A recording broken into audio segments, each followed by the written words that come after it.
Chapter 335. Zhong Chengyu listened with his hands down and nodded repeatedly.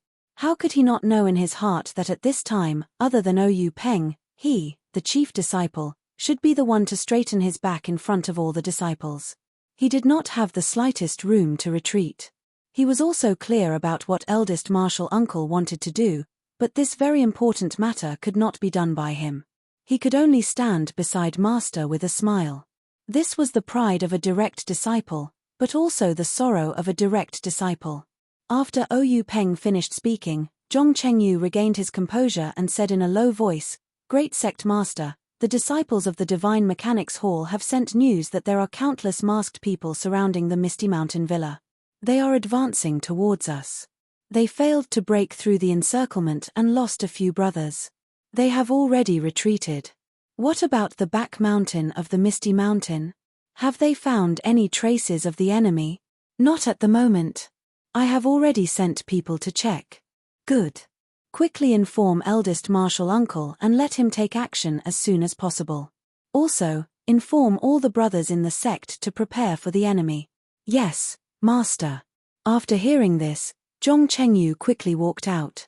His footsteps were very steady, and he was more confident than when he had just entered. Looking at Zhong Chengyu's back, Oyu Peng smiled for the first time of the day. Danger was not always a bad thing. The Misty School after its nirvanic rebirth might have a new atmosphere. However, he still had a trace of doubt in his heart. The army was already at the border and they were about to meet with weapons, but the Righteous Alliance still wanted to cover their faces. What kind of medicine were they selling? After thinking, Oyu Peng pulled himself together and quickly walked out of the Divine Mechanics Hall. In the Misty Mountain Villa, from the memorial archway to the square, the disciples had already formed a formation. They were all holding various weapons and were waiting for battle. In the pavilions behind the square, there were also many disciples moving things and setting up traps. Although there were many people and things were complicated, they were still in good order. There was no unnecessary panic, just like the tension before the battle. Seeing such a situation, Oyu Peng was extremely gratified. Even though these disciples did not have as much information as Zhong Chengyu, causing them to feel a heavy psychological pressure, but this passion to serve the ethereal sect, as long as they could get through this hurdle, would definitely be synonymous with iron and blood in the future.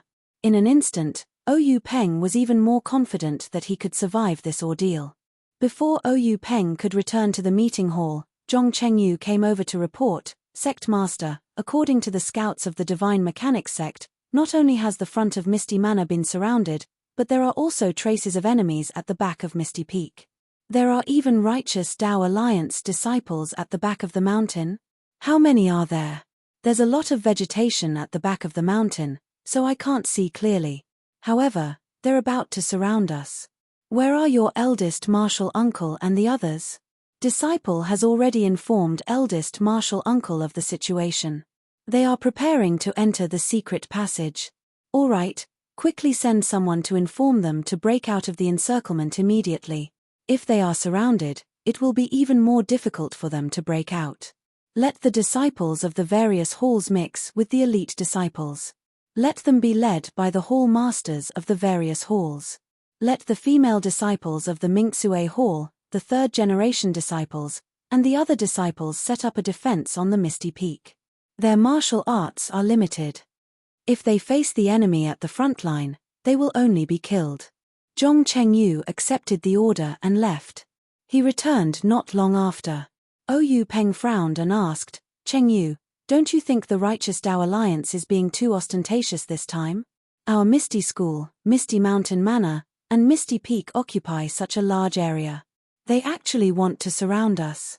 Don't tell me Zhong-san of the Righteous Tao Alliance is not afraid of the Dailin Temple and the incense cult. What if the two sects send a mantis stalking the cicada, unaware of the oriole behind? Won't the Righteous Tao Alliance go for wool but come home shorn?" Zhong Chengyu was also puzzled and said, "That's right, sect leader. Disciple has also been thinking about this problem. Don't tell me the Righteous Tao Alliance also had a fortuitous encounter in the past few years. Even if they have more disciples than us, if they kill 1,000, they will lose 800 of their own. If they don't have full confidence, Why would they dare to do such a desperate thing? That's right, there's something fishy about it. That's right, Chengyu. Did you notice that the Righteous Tao Alliance is covering their faces in broad daylight? Aren't they trying to hide something? Ha ha ha, sect leader is right. This kind of small fry, I'm afraid they don't dare to see the light. Both master and disciple laughed heartily. However, their laughter hid deep sorrow. If something was out of the ordinary, there must be something fishy about it. It's just that they didn't know about it. Time passed bit by bit and it was already close to noon. In front of the memorial archway, there were already many masked people in martial attire. They were all armed and just by looking at their figures, one could tell that they were all valiant people. It was as if they were waiting for something. Sure enough, when noon came, a whistling arrow rose from the back mountain of the misty peak. With a loud bang, the masked man immediately shouted and drew his weapon, rushing towards the misty mountain manor. Like a tidal wave, he charged towards the defensive line that the Misty School's disciples had already set up. Hearing the whistling arrow from the back mountain, Oyu Peng's expression changed. He immediately said calmly, Chengyu, how is the defensive line at the back mountain? Don't worry, sect leader. I've already sent the elite disciples over. The back mountain is easy to defend and hard to attack. It shouldn't be a problem. Oyu Peng nodded slightly. He knew that the back mountain of the Misty Peak was mostly steep cliffs and there were many paths that didn't lead up. They only needed to send a few elite disciples to block the enemy. The battle was very fierce. Not long after, there were casualties and screams could be heard from time to time. Oyu Peng stood there with his hands behind his back. His eyes were slightly narrowed and his teeth were slightly clenched. He had a rare impulse in his heart. He really wanted to swing his sword and fight side by side with his brothers in the sect. However, he knew that a sect leader wasn't meant to swing his sword. Sensing the change in Oyu Peng's expression, Zhong Chengyu said, Sect leader, I'll take command here. You should go to the Misty Peak first. Fifth uncle and miss are both there. You can only take command of the situation if you go there. Oyu Peng nodded slightly and said, then I'll leave this place to you. Chengyu, if things don't work out, retreat to the Misty Peak. As long as there's life, there's hope. Yes, sect leader. I understand. After saying that, Oyu Peng looked at the stalemate of the battle and returned to the Misty Peak.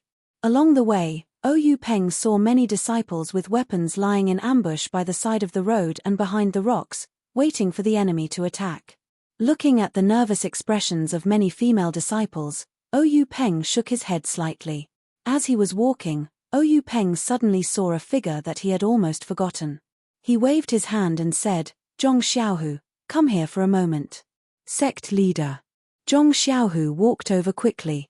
Oyu Peng asked, Zhong Xiaohu, why are you here?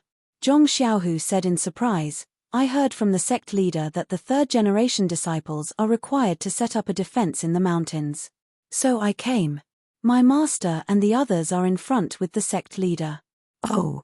Oyu Peng realized that although Zhong Xiaohu was old, he had just joined the sect and could only be considered a third-generation disciple. Moreover, his martial arts were indeed weak. If he fought the enemy in the front line, he would be killed within a few moves. So, he smiled and said, didn't the sect leader choose the first and second rank disciples? Why didn't you leave? Sect leader. Zhong Xiaohu was a little excited. At this time, Oyu Peng still remembered him. How could he not be grateful? He said, my talent is limited. It's better not to compete with those children. Besides, I have the strength to fight. I can contribute to the Misty School when the Misty School is in danger. I'm willing to live and die with the Misty School. I'd rather die together with the Misty School than drag out an ignoble existence. Oyu Peng nodded and patted him on the shoulder, saying, good. However, your martial arts are indeed weak and you're dragging out an ignoble existence. It's not necessarily a bad thing for a hero. After saying that, he left Zhong Xiaohu, who was still pondering the meaning of his words, and went up the peak. On the Misty Peak, the autumn noon sun was still scorching. Even with the whistling mountain wind, it still made people feel uncomfortable. Many family members and disciples of the Misty School had already gathered here. Seeing Ou Peng come up, the sect leader's wife, who had never asked about the affairs of the sect, took the initiative to ask quietly, "How is it? What's the situation down there?" Ou Peng smiled and said, "Madam, don't worry. It's just a clown. How can he be a match for our Misty School?" The sect leader's wife smiled and did not ask any more questions. At this time, Ou Yang walked over and said, "Big brother." Ou Peng looked at Ou Yang kindly and said, "Yang you don't blame Big brother, right?" Ou Yang was extremely intelligent. How could she not understand Ou Peng's meaning? She smiled and said, "Big brother, Yang has lived under Big brother's protection since I was young. Today, when the sect is in danger, I should go through thick and thin with the entire Misty School." Ou Peng smiled and said, "Yang has such feelings. Our Misty School's danger is not for weak girls like you to bear. However, you're the sister of the sect leader of the Misty School. How can the Righteous Alliance let you go? If we let you go, the Righteous Alliance will definitely send more people to search for you. It's not safe at all. On the contrary, Big brother and the others won't be able to escape. Therefore, rather than leaving you outside, it's better to let you stay by Big brother's side. You don't have the strength to truss a chicken. Even Zhong-san of the Righteous Alliance can't force himself on you. I understand, Big brother. You don't have to explain." Ou Yang's face was obedient. However, her slightly thin body under the hot sun and the mountain wind made people feel pity for her. Without waiting for Ou Yang to leave, Liu Qingyang and old Fifth Liu came over again. Holding a large axe, they arrogantly said, "Third brother, how can you let me go up the mountain? Rather than waiting here, it's better to let me go down the mountain and kill a few Righteous Alliance thieves with Shenyo and the others." Ou Peng smiled and said, "Old Fifth, I'll need you later. Look, our family members and the disciples of Mingxue Hall need your protection. If it weren't for the fact that your martial arts are much better than Shenyo's, how could I let you take on such a heavy responsibility?" Old Fifth Liu opened his mouth and said, "I knew third brother wouldn't be biased. Don't worry. As long as I'm here with this pair of axes, that Zhong-san won't be able to take even half a step into Misty Peak." After saying that, he carried his axe and walked to the mountain path, making a one-man can hold back 10,000 men stance. Chapter 336. The Misty Peak was just a place where the disciples of the Misty School used to practice martial arts. There were no houses or anything like that. The Misty School disciples had left in a hurry and did not even take any chairs or other things with them. Ou Peng looked around and casually sat on a rock and closed his eyes to rest. Not long after, a few more disciples came up from the bottom of the mountain and reported their battle results. It was the news that the disciples of the Misty School were retreating in defeat. Ou Peng could no longer sit still. He stood up, walked to the front of the mountain and looked down. The ethereal peak was actually not very high. Although he could not see clearly, he could tell the result of the battle at a glance. The masked members of the Righteous Alliance had already pushed their front line to the back of the meeting hall. The disciples of the Misty School fought with their lives. With every step they took back, there would be disciples of the Righteous Alliance or Misty School lying on the ground. There were many corpses on the square in front of the meeting hall. Ou Peng sighed and turned back to shout, "Where is Aunt Qin?" "Big Sect Master, I'm here." Ou Peng said, "Take half of the female disciples of the Mingxue School down the mountain to support Cheng Yu and the others. Tell them to form a formation in front of the Misty Peak and use the terrain to defend against the enemy. Also, take a look at the situation. If it really doesn't work, retreat back up the mountain." "Yes, Big Sect Master." After hearing this, Aunt Qin led Chang'e and the other disciples down the mountain. The elite disciples at the foot of the mountain saw the female disciples of the Mingxue School coming down the mountain to support them. They immediately became spirited and together with the female disciples, they blocked the Righteous Alliance at the foot of the Misty Peak. The battle between sects was far more tragic than the feuds between individuals in the pugilistic world. In just a few moments, many disciples of the Misty School and the Righteous Alliance had lost their lives. On the side of the Misty School, there were experts led by Zhong Chengyu, Wen Wenhai, Lu Mingyu, and the others. However, most of the disciples with average martial arts skills had already died under the sword. Even the elite disciples who had undergone special training had lost many of their lives. Many of them were still fighting with injuries. Oyu Peng sighed and turned to look at the back of the mountain. Inadvertently, he saw the panoramic view of Pingyang City not far away. He could not help but feel a pang in his heart.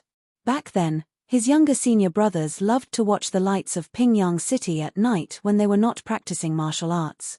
In the blink of an eye, decades had passed. Everything seemed to have happened just last night. Today, he was separated from his two brothers by life and death. The changes in the world and the cycle of heaven were truly unpredictable. The back of the mountain was peaceful. There were almost no signs of fighting. The main focus of the Righteous Alliance must be in front of the Misty School. The back of the mountain was just to prevent the disciples of the Misty School from escaping. Oyu Peng estimated that Hu Yuni should have led a group of disciples through the secret passage by now. Perhaps, they would be lucky enough to avoid the disciples of the Righteous Alliance. Unfortunately, just as he was thinking, he saw a commotion in the back of the mountain. The faint sound of swords clashing could be heard. Wasn't it the direction of the exit of the secret passage? Could it be that the Righteous Alliance knew about the exit of the Misty School's secret passage? However, before Oyu Peng could think further, a whistling arrow was heard from the secret passage. Oyu Peng was shocked. He hurriedly ran to the front of the mountain. When he looked down, from afar, from the direction of Pingyang City, there were many blurry figures leaping over like bullets. A long howl was heard from one of the figures in front. The sound was so loud that it shook the surroundings. It showed that the person's inner strength was extremely profound. Hearing this long howl, Oyu Peng's eyes flashed fiercely. His entire person exuded a shocking murderous aura. At the same time, he circulated his qi in his dantian. A purple color flashed across his face. He also let out a long howl. His aura was not inferior to the former's. After the two long howls, the blurry figures were much closer. There were about 4 or 5 of them in front. They were approaching the main road of the ethereal villa. One look and one could tell that they were people with superb qinggong. Seeing this, Oyu Peng felt much more at ease.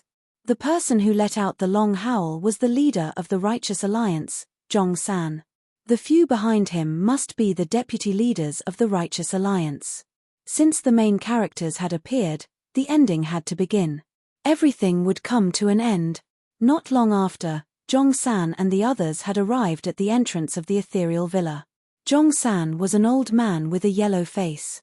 He was dressed in hemp clothes. He was not in a hurry to enter the Misty School. Instead, he stopped at the foot of the archway and stared at the two majestic words. After staring for a long time, he waved his hand and led the 4 deputy leaders behind him into the ethereal villa. Ever since Zhong San's roar sounded out, the Righteous Alliance's attacks had also increased, and the number of casualties on both sides had increased by quite a bit. Seeing that the two sides were either fighting one-on-one or ganging up on several people, Zhong San frowned slightly. Soon after, he increased his speed and passed through the intense battle, completely ignoring the Righteous Alliance disciples who were still at a disadvantage. That was soldiers against soldiers, generals against generals. Oyu Peng would not brandish his sword here. It was even more impossible for Zhong San to do so. The disciples of the Misty School did not even look at the people who had just entered. Although they had a slight advantage, they did not have the extra energy to deal with other people, not to mention the leaders of the sects. Only when they were going up the mountain did a few low-level disciples try to attack the leaders of the Righteous Alliance with their weapons. However, before the weapons could even reach them, the figures of the leaders had already disappeared. The difference between them was too great. Fortunately, these old men would not lower themselves to the same level as them. After dodging the weapons, they ran away and did not retaliate at all. On the peak of the Misty Peak, Liu Qingyang held 2 broad axes in his hands and stood proudly. Seeing Zhong San approaching, he shouted, "Old Zhong, eat this axe of yours." After he finished speaking, he raised his arm and chopped down with the wheel-sized axe. Although it was only a single move, the force behind it was sharp and the technique was profound. It enveloped the top of Zhongsan's head, making it impossible for Zhongsan to dodge or evade. Liu Qingyang's move was a bit of a bully. Not to mention that he had the upper hand, while Zhongsan was climbing the peak and was at a disadvantage. In fact, even if Zhongsan could stop and let this move pass, Liu Qingyang would not do so. Who was Zhongsan? He was the leader of the Righteous Alliance. When he did not show his face, his howl could shake the entire place. But when he just showed his face, he was suppressed by others. How could he dare to let others do this? He was indeed a top expert in the Jianghu. When Zhongsan saw the broad axe chopping down, he was not nervous at all. He laughed and said, "Leader Ou, is this how your Misty School treats its guests?" While laughing, his body did not slow down. He stretched out his fan-like right hand and reached up like lightning. He found the right opportunity and slapped to the side. Clang! A muffled sound was heard. It was like an axe hitting a wooden board. Old Fifth Liu's broad axe was slapped to the side by Zhongsan's palm. Old Fifth Liu was furious. He did not care about his unstable body. He raised his other hand and was about to chop down. But at this time, Zhongsan had already jumped to the peak. He laughed coldly and slapped towards Old Fifth Liu's chest. If this universal hand hit him, wouldn't Old Fifth Liu be the same as the other two brothers? Although Old Fifth Liu was reckless, he had also fought in life-and-death situations. He hurriedly blocked the broad axe in front of his chest. Seeing this, Zhongsan did not change his move. He directly slapped the broad axe. With the same muffled sound, a huge force penetrated Old Fifth Liu's arm. Old Fifth Liu's body was already unstable. At this moment, his lower body was unstable. He was sent flying back by Zhongsan's slap. At this time, a black shadow pulled up. The scabbard in his hand touched Old Fifth Liu's body, eliminating the force of Old Fifth Liu's retreat. Old Fifth Liu's strong body landed steadily. Beside him stood the thin figure of Li Jian. Liu Qingyang naturally looked at the two broad axes in his hands. He could not help but suck in a breath of cold air. On the two broad axes, there were two distinct palm prints. Zhongsan did not look at Liu Qingyang anymore. He raised his head and looked at Ou Peng. Ou Peng stood far away and looked at him coldly. When their eyes met, the corners of their eyes faintly trembled. Zhongsan smiled and said, "Leader Ou, is this how you treat your guests?" Ou Peng was still cold. He said, "When a friend comes, there is good wine. When a wolf comes, there is a hunting knife. Does my Misty School have to sweep the bed and welcome the Righteous Alliance?" Zhongsan chuckled and did not answer. A thin old man at the side said loudly, "Since ancient times, the weak are prey to the strong. Only the fittest survive. Your Misty School has been declining for a long time. It's time for the Misty Peak to change its master." Ou Peng glanced at the old man and said, "So it's the first deputy leader of the Righteous Alliance, Old Master Chai. Every word you say is true. You are right. In this Jianghu, it has always been a place where fists speak. Old Master Chai's intention is to decide the fate of our Misty School." Old Master Chai, Chai Qingrong said proudly, "That's my intention. If you want to speak, you need to have the strength to speak." This humble one wants to see if Old Master Chai has the ability to speak. A cold voice sounded. It was the black-clothed Li Jian. Chai Qingrong drew his sword from his waist and sneered, "This Chai has long heard of the Misty Seven Swords. Today is the right time. Why not let this Chai broaden his horizons?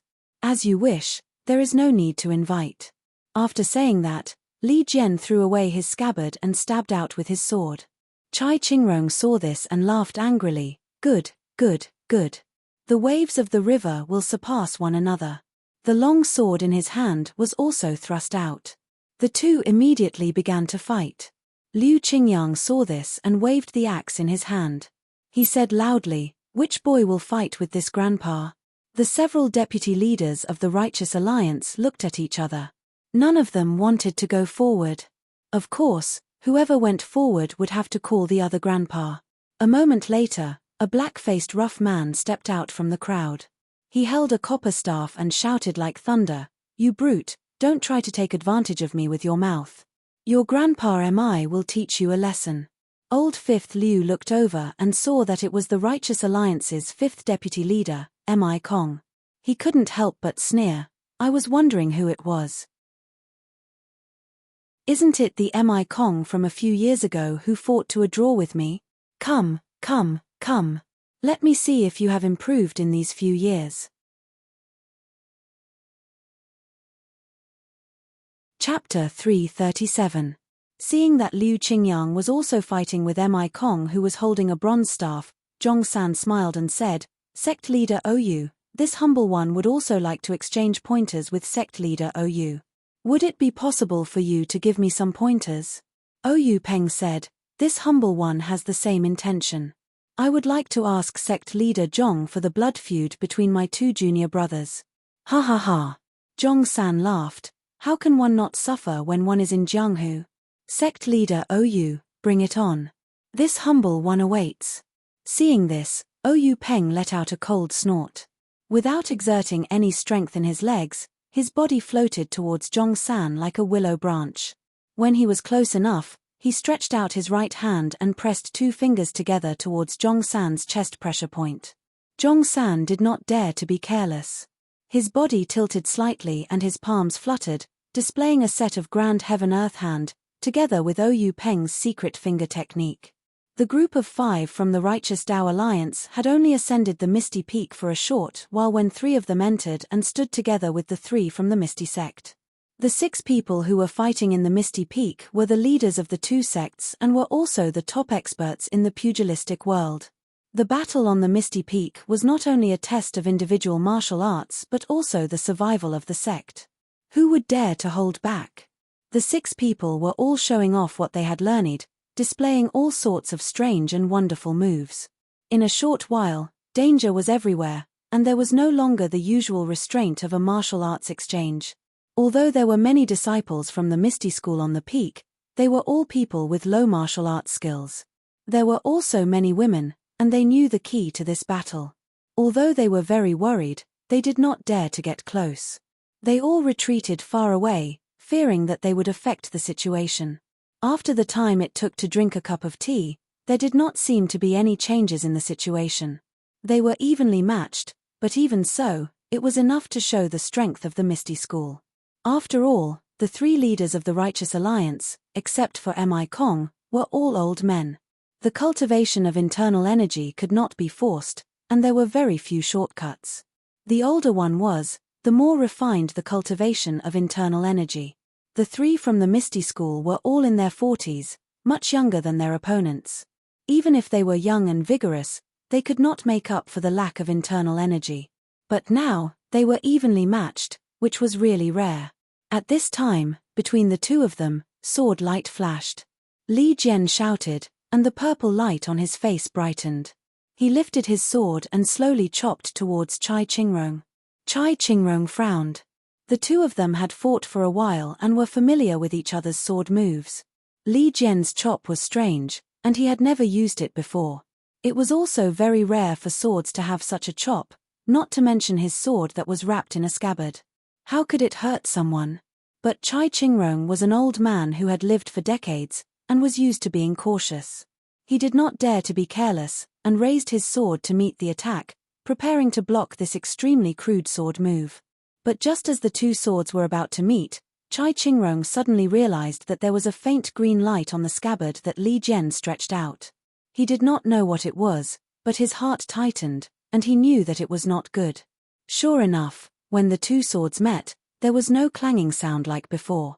Instead, there was a muffled catcher sound. Chai Qingrong's hand lightened, and the sword in his hand was easily cut in half by Li Jian's scabbard. Chai Qingrong was greatly shocked, and he suddenly shouted, "Sword light." At this time, the sword in Li Jian's hand did not decrease in power, and the sword light in the scabbard became even brighter. It actually spat out more than half a foot, and directly chopped towards Chai Qingrong's face. Seeing this, Chai Qingrong immediately exerted strength in his legs, and desperately dodged to the side. He wanted to dodge the sword that would cut open his abdomen, but the green light on Li Jian's sword was very precise. By the time he realized it, it was already too late. Chai Qingrong was about to be cut in half by Li Jian. At this time, a large hand suddenly stretched out from the side, grabbed Chai Qingrong's arm, and pulled hard. Just as he was pulled away from Li Jian's sword, it only saved his life. Chai Qingrong's entire right arm was easily cut off by Li Jian's sword light. Chai Qingrong was still in shock, and a wave of intense pain attacked him. He shouted loudly, and fainted. At the place where his arm was cut off, blood spurted out like a fountain. The person who saved Chai Qingrong was the Righteous Alliance's second vice-alliance leader, Yu Zhanfei. Yu Zhanfei did not dare to be negligent, and hurriedly used his finger to seal a few major acupoints on Chai Qingrong's shoulder. Only then was the blood stopped. The third vice-alliance leader, Yang Yang, also hurried over. He took out medicine for wounds and applied it on Chai Qingrong's internal and external treatment. Li Jian coldly looked at the three people busying themselves. He held the scabbard in his hand, and the tip of the sword pointed to the ground. He did not say a word. Just as Chai Qingrong cried out sword light, Mi Kong also heard it. His heart trembled, and he secretly said, as expected. At this time, Liu Qingyang saw the other's mind relax. He took a deep breath and also shouted, "Rice worm, watch my flying axe." Finished speaking, the axe in his right hand flew out like a hidden weapon, flying straight towards Mi Kong's head. Then, he took advantage of the situation, and a big fist the size of an alms bowl followed. If it was an ordinary axe, this kind of move would only add to the ridicule, and could be dodged with just a tilt of the head. But Liu Qingyang's move made Mi Kong feel his mind go blank. That axe seemed to be flashing lightning on the horizon, carrying the power of a thunderbolt, like the weight of Mount Tai, with an unavoidable power. Seeing that the axe was close to him, it would be too late if he did not dodge it. Mi Kong was also amazing.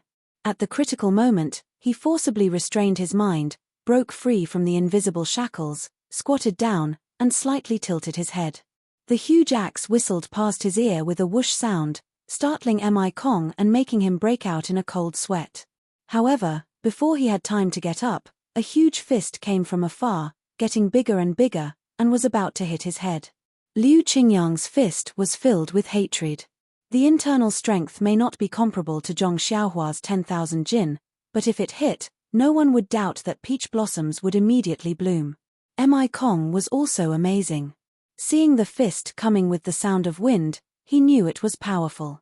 He hurriedly used an iron plank bridge, his upper body leaning back, and then threw away the copper rod in his hand. He used his empty hand to support Liu Qingyang's arm, but when Mi Kong did not fully use the iron plank bridge, Liu Qingyang's fist had already hit the front of his jaw. At this time, his palms were just holding Liu Qingyang's arm. However, when he used his strength to support Liu Qingyang's arm, he suddenly found that Liu Qingyang's arm was like a rock, and only slightly moved up. Mi Kong's heart was screaming, but it was useless to scream now. With a blunt sound, the fist hit Mi Kong's jaw. Although Mi Kong was also a master of internal strength, he had not yet trained his face and jaw to the point of iron. How could he withstand a blow of thousands of jin? He only felt darkness in front of his eyes, and then golden sparks flew everywhere. He fainted, and his body also fell far away with the momentum of the fist. If it was flat ground, it would be fine, but it was the top of Piaomiao Peak. The place where Mi Kong fell was empty. He rolled down the mountain path, and whether he was dead or alive was unknown. Yu Zhanfei, who had just sealed Chai Qingrong's acupoints, also paid some attention to this. Seeing this, he left Chai Qingrong to Yang Yang, and hurriedly used his Qinggong to catch up.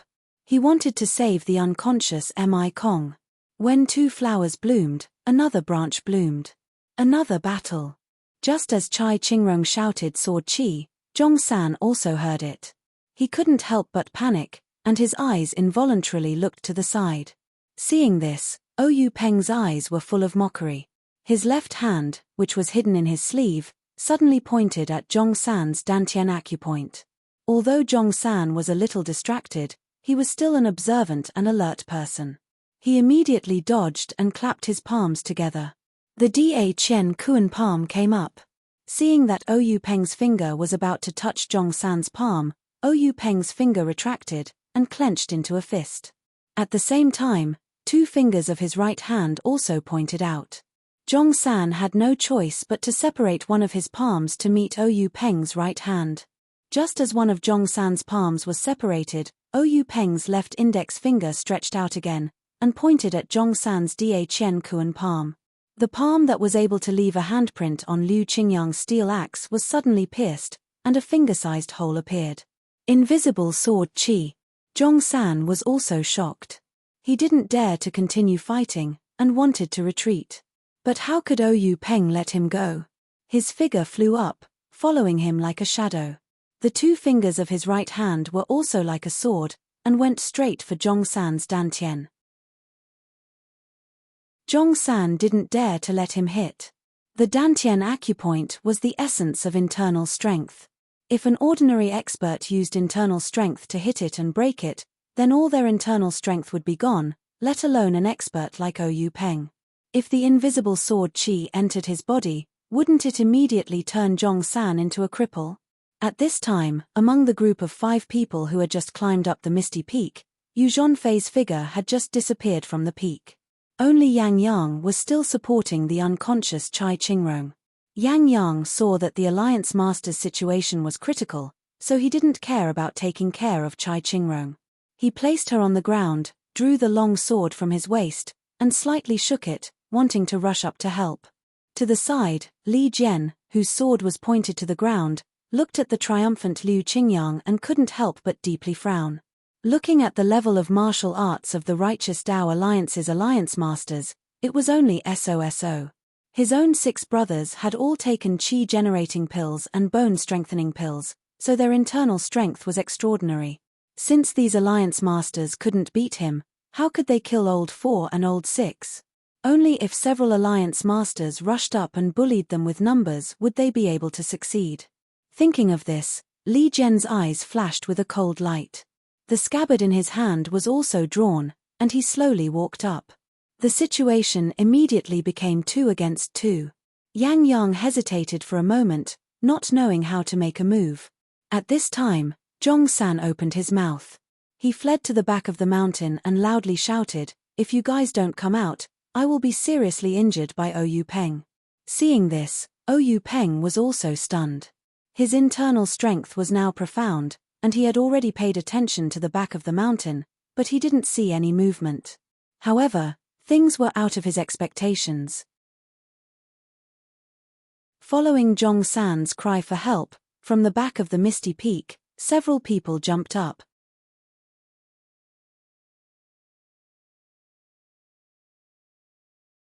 Chapter 338.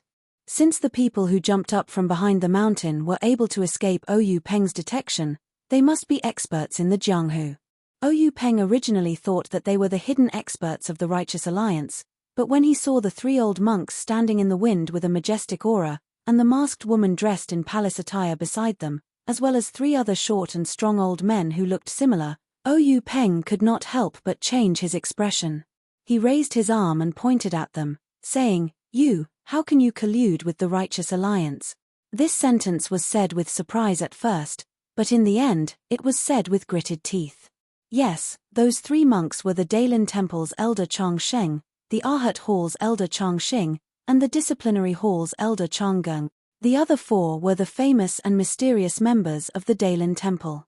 Although the woman in the palace dress was veiled, since she was able to appear with the Dailin Temple's elder Chang Sheng, who else could she be but the leader of the Dailin Temple, Abbess Jingyi?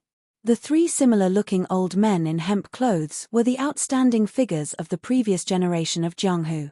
The 3 of them were secretly cultivated by the Dailin Temple and knew a set of joint formations.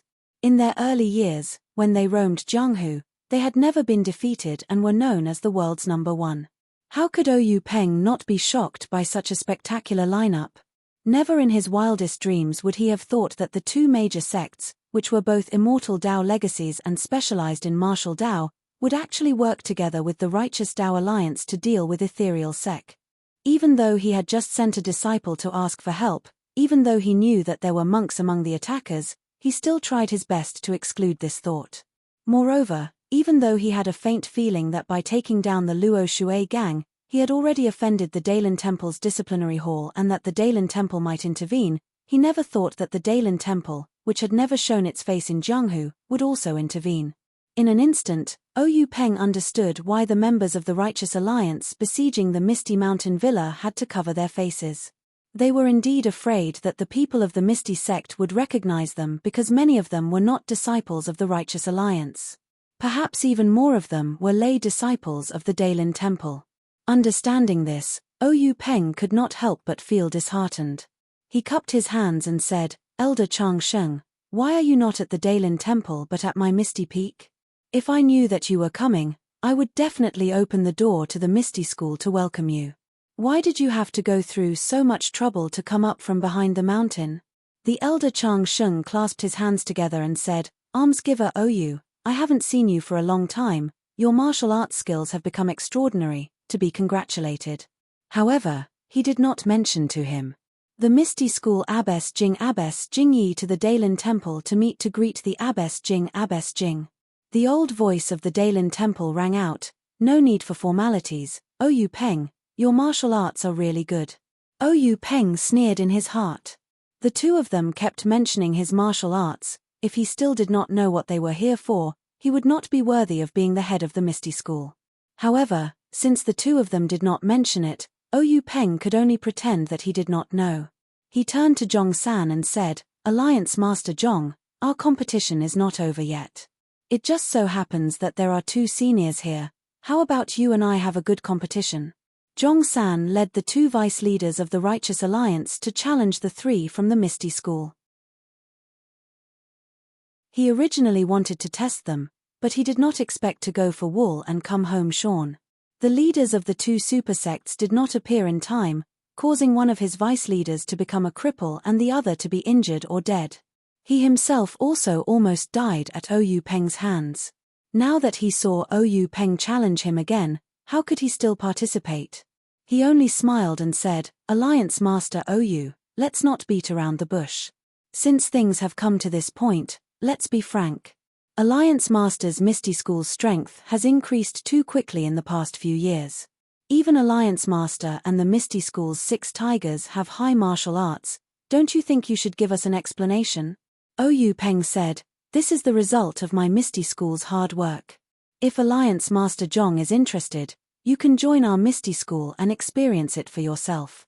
Zhong San sneered and said, "Hehe, Oyu Peng, you're still stubborn.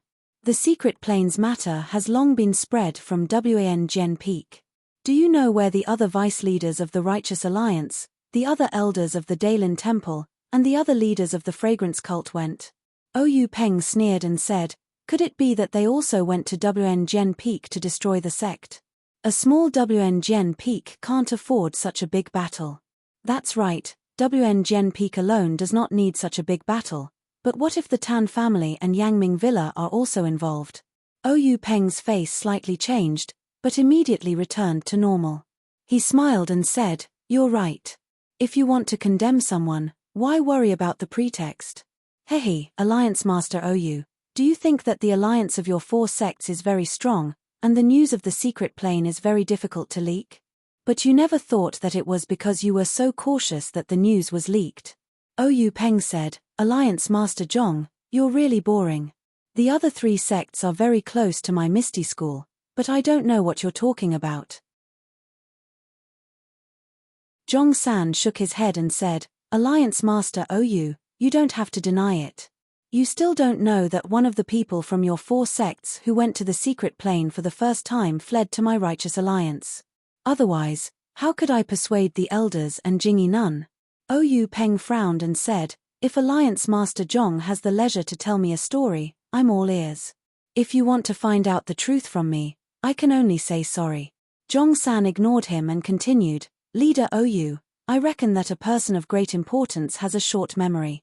The first time your 4 sects went to retrieve the treasure, there was an outsider. This person was the leader of the evil tiger gang, Sichu Ping."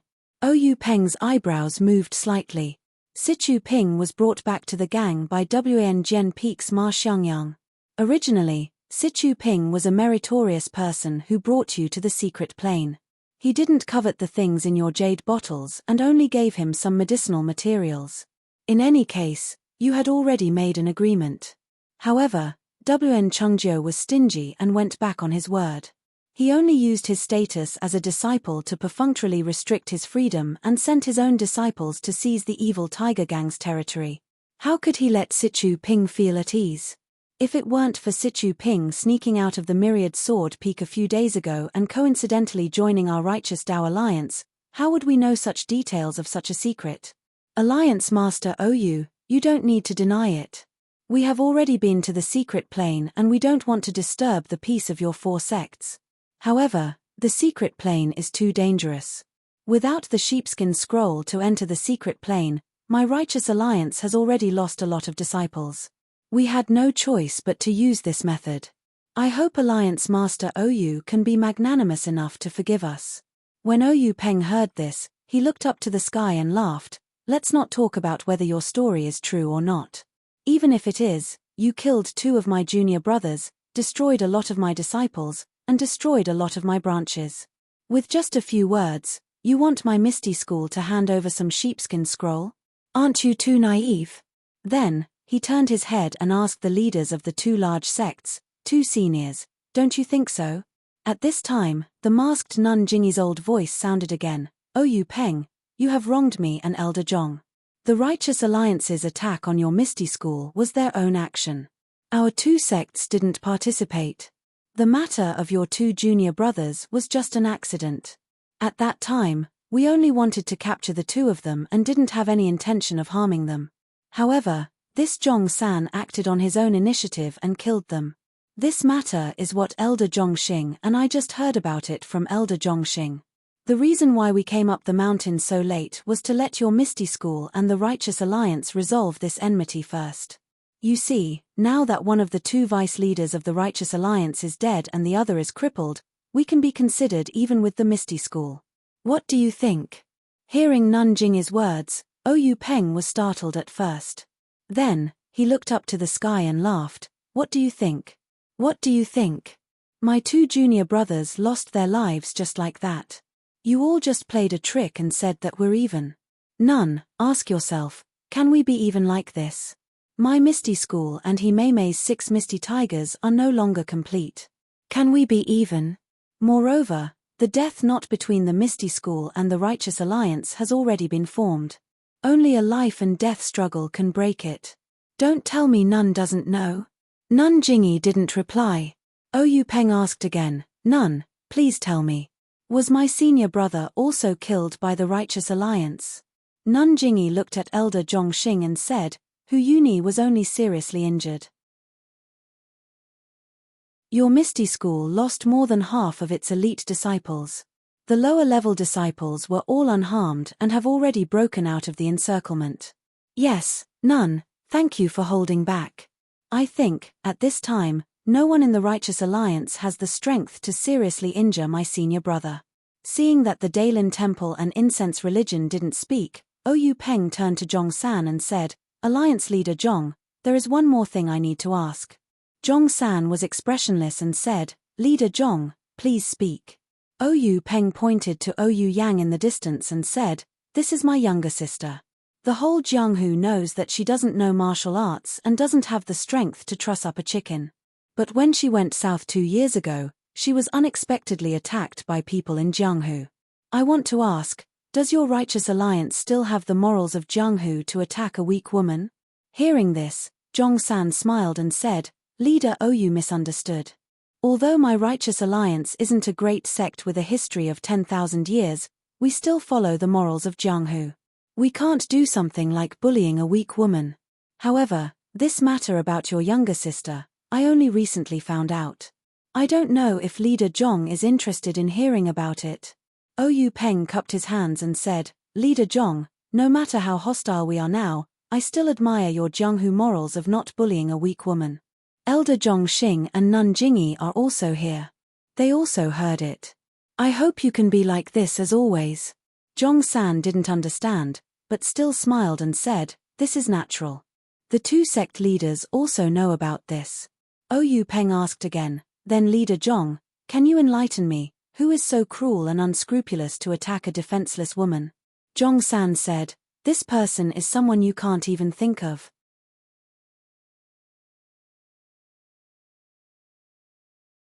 Chapter 339. I didn't even think about it. Oyu Peng was surprised and was about to speak when he heard a noise at the foot of the misty peak. He looked up and saw Zhong Chengyu, who was covered in blood, holding a long sword and leading disciples who were also covered in blood back to the top of the mountain. Oyu Peng glanced around and found that most of the disciples who came back were female disciples of Mingzue Hall. Shen Yo, Wen Wenhai and Lu Yuming were not among them. Even Shi Yukuan and other hall masters were not there. Oyu Peng's heart skipped a beat. Zhong Chengyu's pale and tired face was full of doubts, but when he saw the 3 bald monks and the woman in the palace dress, he immediately understood. He walked to Oyu Peng and whispered, "Grand Master, our disciples can't fight against the 3 sects. Only a few hall masters are still fighting." Shen Yo's joints were broken by an unknown monk from the Dailin temple. Junior brother Wen and junior brother Lu's Dantian were broken by the incense cult's incense hand. Most of the elite disciples were martyred, and the others were seriously injured. Most of the low-level disciples guarding the mountain were also killed by them. Oyu Peng nodded. These were already losses. When he saw the leaders of the 2 sects, he had already expected it. These people said that they were good, but when it came to the interests of the sect, how could they be merciful? Oyu Peng patted Zhong Chengyu on the shoulder and said, "Chengyu, you've worked hard." Then he turned to Elder Changsheng and Nun Jingyi and said, "Is this how the 2 sects treat my misty school? Is this what you mean by just for the secluded land? Don't the 2 sects care about the thousands of years of friendship between the 3 sects?" He seemed to know that the 2 would not answer directly, so he turned to Zhong-san and asked, "Chief Zhong, you just said that the person who attacked my Huanxi mountain villa was Wen Chengjiu of Wanjian Peak?" Zhong-san was shocked at first, but then he smiled and said, "Grand faction leader, you're really good at seeing through things. It's this guy. I learned from Sichu Ping that Wen Chengjiu wanted to monopolize the resources in the secret plane, so he was blinded by greed and wanted to use your sister to threaten Grand faction leader to hand over the sheepskin scroll. He also used the same method to deal with the other 2 families, but he didn't succeed. Sigh, brat, you're not worth my time. If it weren't for this bastard's wild ambition, how could there be today's outcome? Big gang leader is mistaken. There is no such thing as an impenetrable wall in this world. You can hide it for a while, but you can't hide it forever. It seems like Big Gang leader has admitted to the existence of this secret plane. Then, I ask Big Gang leader to hand over the sheepskin scroll. Is there something wrong with Alliance head Zhong's ears? Did you hear me say that I have a sheepskin scroll in my hands? What part of your body did you hear? I'm still wondering why Wen Chengjiu of Myriad Swords Peak would attack my sister so shamelessly. You. Zhong-san pointed at Oyu Peng, not knowing what to say. Me, what about me? You killed my brothers, destroyed my sect, and now you want me to submit to you. Ha ha ha, how about this, Alliance head Zhong, you and I will fight to the death. If I lose to you, I will tell you what you want to know. What do you think? This? Zhong-san muttered to himself for a moment, but didn't say anything else. He had already fought once, and his hand had been injured by the invisible sword Qi. If he agreed now, his 2 backers would have a reason not to interfere. At that time, not only would Misty Sect be destroyed, the Righteous Alliance would also be captured. In any case, I'm not the only one who wants the sheepskin scroll. Why should I charge in front? I've been paying attention to the sheepskin scroll of Myriad Swords Peak for a long time. I've already arranged for elite men. This time, with the help of the 2 sects, it will be easy for me to get it. Whoever gets the last one will get it. I'll just watch the show. Besides, I was tricked by the Dailin Temple and incense cult, and lost 2 of my Vice Alliance heads. Why would I be stupid enough to charge in front? After thinking, Zhong-san stood to the side with his hands crossed, quietly watching the development of the situation. At this time, the sun had already set in the west. In the distance, the sky was filled with red clouds. It was a beautiful scene. The peak of Misty Peak was whistling, The trees were trembling, and clothes were fluttering. However, no one on the peak was in the mood to look at such a scene. They all looked at the middle-aged man in white with a calm expression. Seeing Oyu Peng's roguish answer, the masked nun Jingy said, "Oyu Peng, if you answer like this, it won't be interesting. You're forcing me." Oyu Peng's expression changed slightly. He closed his eyes for a moment and smiled. "Nun, you're thinking too much. When the nest is overturned, no egg will remain intact. How can I worry too much at this time? If Nun Rushi wants to test my martial arts, I won't dare to refuse." Nun Jingy laughed and said, "Your master was no match for me when he was young. Although your invisible sword chi is powerful, it is no match for me. How can I bully the weak?"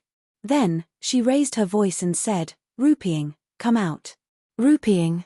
As soon as the two words came out, the whole misty peak fell into silence. Everyone looked at each other, wondering what Nun Jingy was up to. However, Oyu Peng and gang leader Oyu's faces were a little pale. Seeing that no one answered, Nun Jingy raised her voice again and said angrily, "Rupying, don't you want to recognize me as your master?" Then, a middle-aged beautiful woman with a pale face walked out slowly from the misty school. She came to Nun Jingy and bowed deeply. "Rupying greets master." In an instant, the whole misty peak fell into silence. Even people's breathing was almost inaudible. That was because everyone was astonished. This middle-aged beautiful woman was the wife of gang leader Oyu of the Misty School. She was the wife of gang leader Oyu who had never interfered in the affairs of the Misty School. Oyu Yang's phoenix eyes widened. Her small mouth opened and closed, as if she was calling for her sister-in-law. Li Jian and Liu Qingyang were surprised at first. Then, they seemed to have realized something. Their eyes were full of complicated emotions. Zhong Chengyu and his disciples were also extremely surprised. Their eyes showed confusion, resentment, hatred, jealousy, and so on.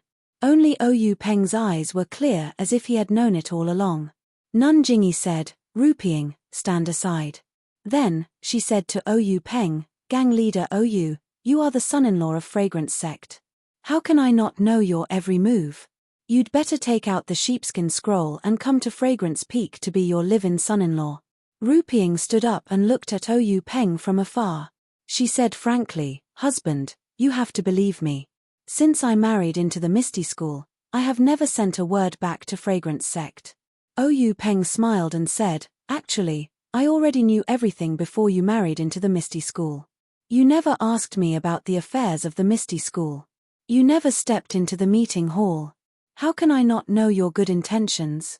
It's just that I always had a question that I wanted to ask you. I thought I would never have the chance, but now, I can finally ask." Rupying's face turned a little red. She asked, "You and I are husband and wife. Why can't we be honest with each other? Husband, just say it." Oyu Peng said, "Actually, it's very simple. I just want to know. That year, by the side of Lake Kui, under the willow tree, you and I met by chance. Was it Fragrance Sect's arrangement, or was it a gift from the heavens?" Hearing this, Rupying's face was filled with happiness. Her forehead was slightly red. She said, "That was my first time in Jianghu. It was just a simple trip. I naturally remember that day at the end of spring. Under the drizzle, you and I met under the willow tree. You actually guessed that my surname was Yang and not Liu. At that moment, I knew that you would be my life's protection. It was only after that that I told my master. If husband doesn't believe me, you can ask me face to face." Before Oyu Peng could speak, Nun Jingy snorted and said, "This old woman also didn't expect that my most beloved disciple would be able to catch the rich husband of the Misty School on her first trip. However, you were only the third disciple of the Misty School at that time. This old woman didn't have the ability of divination. How would I know that you would become the head of the Misty School? A married daughter is like spilled water. This saying is right. Rupying's elbow has always been towards your Misty School. Unexpectedly, you didn't even send a single message back to your sect. It's a waste of my love for you." Yang Rupying whispered, "Master, since I'm married to my husband, I naturally have to prioritize him. As for the matter of the sect, I've already made it clear before I left. If I know of it, I will definitely report it. If I don't know, how can I report it? Ari, you little girl. How can I not know what you're thinking? If it wasn't for this today, why would I call you out? You two are a happy couple. As your master, I'm also happy to see you too. Nanjingi sighed. The conversation between the master and disciple wasn't hidden from anyone. At first, everyone in the Misty School was resentful of this Misty School gang leader's wife who usually didn't show her face.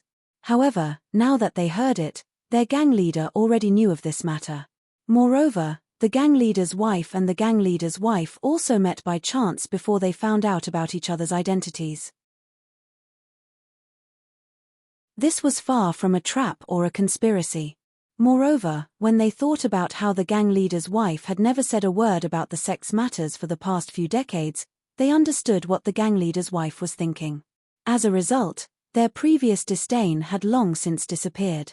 Instead, it was replaced by envy of the love between the two and worry about their current situation.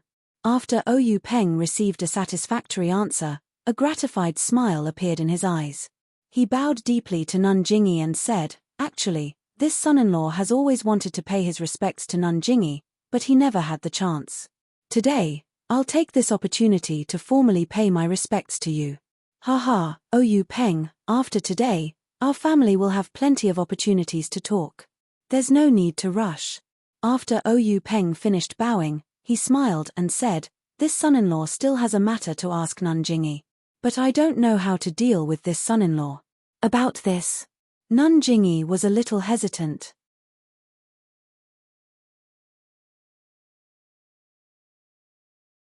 Chapter 340. At this time, the elder next to him put his palms together and said in a low voice, "Leader Oyu, since things have already come to this, there is no point in saying more. Earlier, Nanjingi has already said a lot of good things about the Misty School. My Daelin Temple and the Righteous Alliance have also made a lot of concessions. However, since the Misty School has already come to this point, do you think it still has any meaning to exist? In fact, Nanjingi and I don't want the Misty School to bleed too much. We also don't want to take too many lives. Your junior brother's matter was only an accident. It was done deliberately by some people. I can guarantee that it was not the intention of the Daelin Temple or the Cult of Fragrance." Oyu Peng smiled and said, "Thank you, Elder, for your kindness." The elder continued, "However, for you, Leader Oyu, there is only one path you can take. Please speak. That is to cripple your own martial arts and take the remaining disciples of the Misty School to join the Cult of Fragrance and be your free son-in-law." Once this was said, everyone was shocked. Only Oyu Peng's eyelids didn't move. He smiled and said, "It seems that Elder thinks highly of me. However, I don't know if there is any other path I can take." "No. As early as your Misty School's elder who took the disciples to escape from the back of the mountain, you already had no other choice." Oyu Peng suddenly understood. Indeed, the back of the mountain was guarded by the Daelin Temple and the Cult of Fragrance. How could they let his senior brother and a group of low-level disciples escape? It turned out that it was just a compromise. Of course, he still had another path to take. With the Misty School's Qinggong, ethereal steps, even if he faced the former number one in Jianghu, he still had a chance to escape. However, would he do that? Hearing this, Yang Ruping begged Nanjingi in a low voice. Nanjingi just sighed and shook her head slightly. Oyu Peng looked up to the sky and laughed. He said to the Misty School's disciples, "Brothers and sisters of the Misty School, I am not talented enough to lead the Misty School to glory. Instead, I have brought disaster to the Misty School. I have mistreated you." After he finished speaking, he bowed deeply to the people of the Misty School and continued, "I hope that you can use this crisis to see the dangers of the martial world and see clearly who the culprit behind the destruction of my Misty School is. I hope that one day, you can once again rebuild Misty and take back Misty Heights." All the ethereal disciples had tears in their eyes. Zhong Chengyu took half a step forward and said, "Master, where there's life, there's hope. Didn't you just educate your disciple?" Oyu Peng patted his shoulder and smiled, "I know. Chengyu, I've made things difficult for you." Then, Oyu Peng raised his eyes to look at Li Jian and Liu Qingyang. He knew that he had been predetermined. How could these two outstanding martial arts brothers escape? Then, Ouyou Peng looked at Ouyou Yang, who was standing in the distance. Ouyou Peng's eyes were full of love as he smiled and nodded. Finally, his eyes finally returned to young Ruping. He smiled and said, "Ruping, I really didn't expect that they would prepare such a happy ending for us. Even if we don't grow old together, we can't." "Husband!" Young Ruping cried. Ouyou Peng continued, "Ruping, in the future, my Misty School will rely on you to take care of me. I hope you can promise me a few things." Young Ruping nodded. Ouyou Peng said, "I only have one sister, Yang Er. You know this. We have depended on each other since childhood. I hope you will treat her well in the future. This Huanxi Manor is Yang Er's property. It does not belong to the Misty School. Please uphold justice." Young Ruping's eyes were wet. She nodded slightly. Ouyou Peng said, "From now on, your husband will be a cripple. He will no longer be able to protect the disciples of the Misty School. Even if he joins the Misty School, he will be bullied. I hope you can hold up the world for them." Young Ruping's tears fell. She nodded desperately. Ouyou Peng said, "One last thing. Ruping, after knowing your identity, I have been afraid of such an ending. I was afraid that we would turn against each other because of the power behind us. So, I didn't dare to have children. Now, it seems that this is good. You must promise me that you will take care of yourself. If there is a chance, you will find your own happiness." Young Ruping's tears fell like rain. She shook her head desperately and shouted, "Husband, don't think too much." After saying that, she rushed over recklessly. However, it was too late. Ouyou Peng's mouth was already bleeding. When young Ruping ran to the front of Ouyou Peng, she only heard Ouyou Peng's last words in this world. "I have guessed the process and the ending, but this ending came too early. Ruping, it's good to meet you." After that, he closed his eyes. Ouyou Peng actually broke his own meridians and died. The mountain wind blew. Ouyou Peng's face was serene, as if there was happiness on his face. His feet stood firmly on the high mountain peak. He stood firm. Big brother Tilda Ouyou Yang saw this scene from afar. How could she endure it? Her eyes turned black and she fainted. Master Tilda Zhong Chengyu, who was the closest, screamed. He then smiled sadly and said, "I know the pain in my heart. Master, wait for me. I will go with you." After that, he put the sword in his hand to his neck and killed himself. Li Jian and Liu Qingyang saw this and were shocked. They shouted, "Fourth brother." Then, the two of them raised their swords and axes, and attacked Zhong San in unison, saying, "Old Zhong, leave your head behind." When Zhong San saw this, he hurriedly dodged. What a joke! Old Fifth Liu was naturally not his opponent. In addition, there was also Li Jian who could use sword light. He could only dodge. His old life was more important. Things like face were all nonsense. Zhong San dodged and shouted, "Elder, help me. Nun Jingyi, save me." Nun Jingyi waved her hand. The three consecrators beside her stood up and surrounded the two in a few moves. They began to fight. Li Jian's sword light was rare and Liu Qingyang's axe was powerful. However, they were not invincible. Not long after, they were forced to reveal many flaws by the three former Jianghu's number one. Fortunately, the two had already thrown their lives to the back of their minds. Their attacks were often suicidal. For a while, they were not defeated. The elder frowned and whispered a few words. Monk Chang Xing and Monk Chang Geng waved their long sleeves and also joined the fight. When the two elders of the Dailin Temple joined the fight, the situation changed immediately.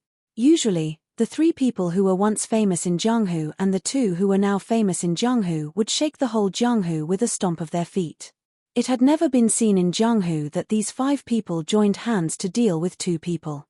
The 2 brothers from the Misty School could be considered to have gained some face. Li Jian and Liu Qingyang had long given up their lives. Why would they be afraid of 2 more monks? After a few moves, under the attacks of the 5 people, they were almost powerless to fight back. The 2 looked at each other and saw the determination in each other's eyes. Ha ha! The two laughed. They gathered their strength in their palms and suddenly slapped their own foreheads. Unfortunately, under the joint attack of these 5 people, they didn't even have the chance to kill themselves. The old man in the linen robe suddenly rushed forward, and with a quick move, he actually sealed the meridians and acupoints of the 2 people, making them unable to move at all. But things didn't end there. When the 3 turned around and returned to the side of Nun Jingyi, the 2 monks from the Dailin temple attacked again. One of them punched Li Jian's dantian. Blood spurted out from Li Jian's mouth. His dantian, which had been refined for many years, was broken at this moment. The other monk's 10 fingers danced like a dragonfly skimming the surface of the water. It didn't take long for him to caress all the joints in Liu Qingyang's body. Liu Qingyang instantly collapsed on the ground. This was Jianghu, pure Jianghu.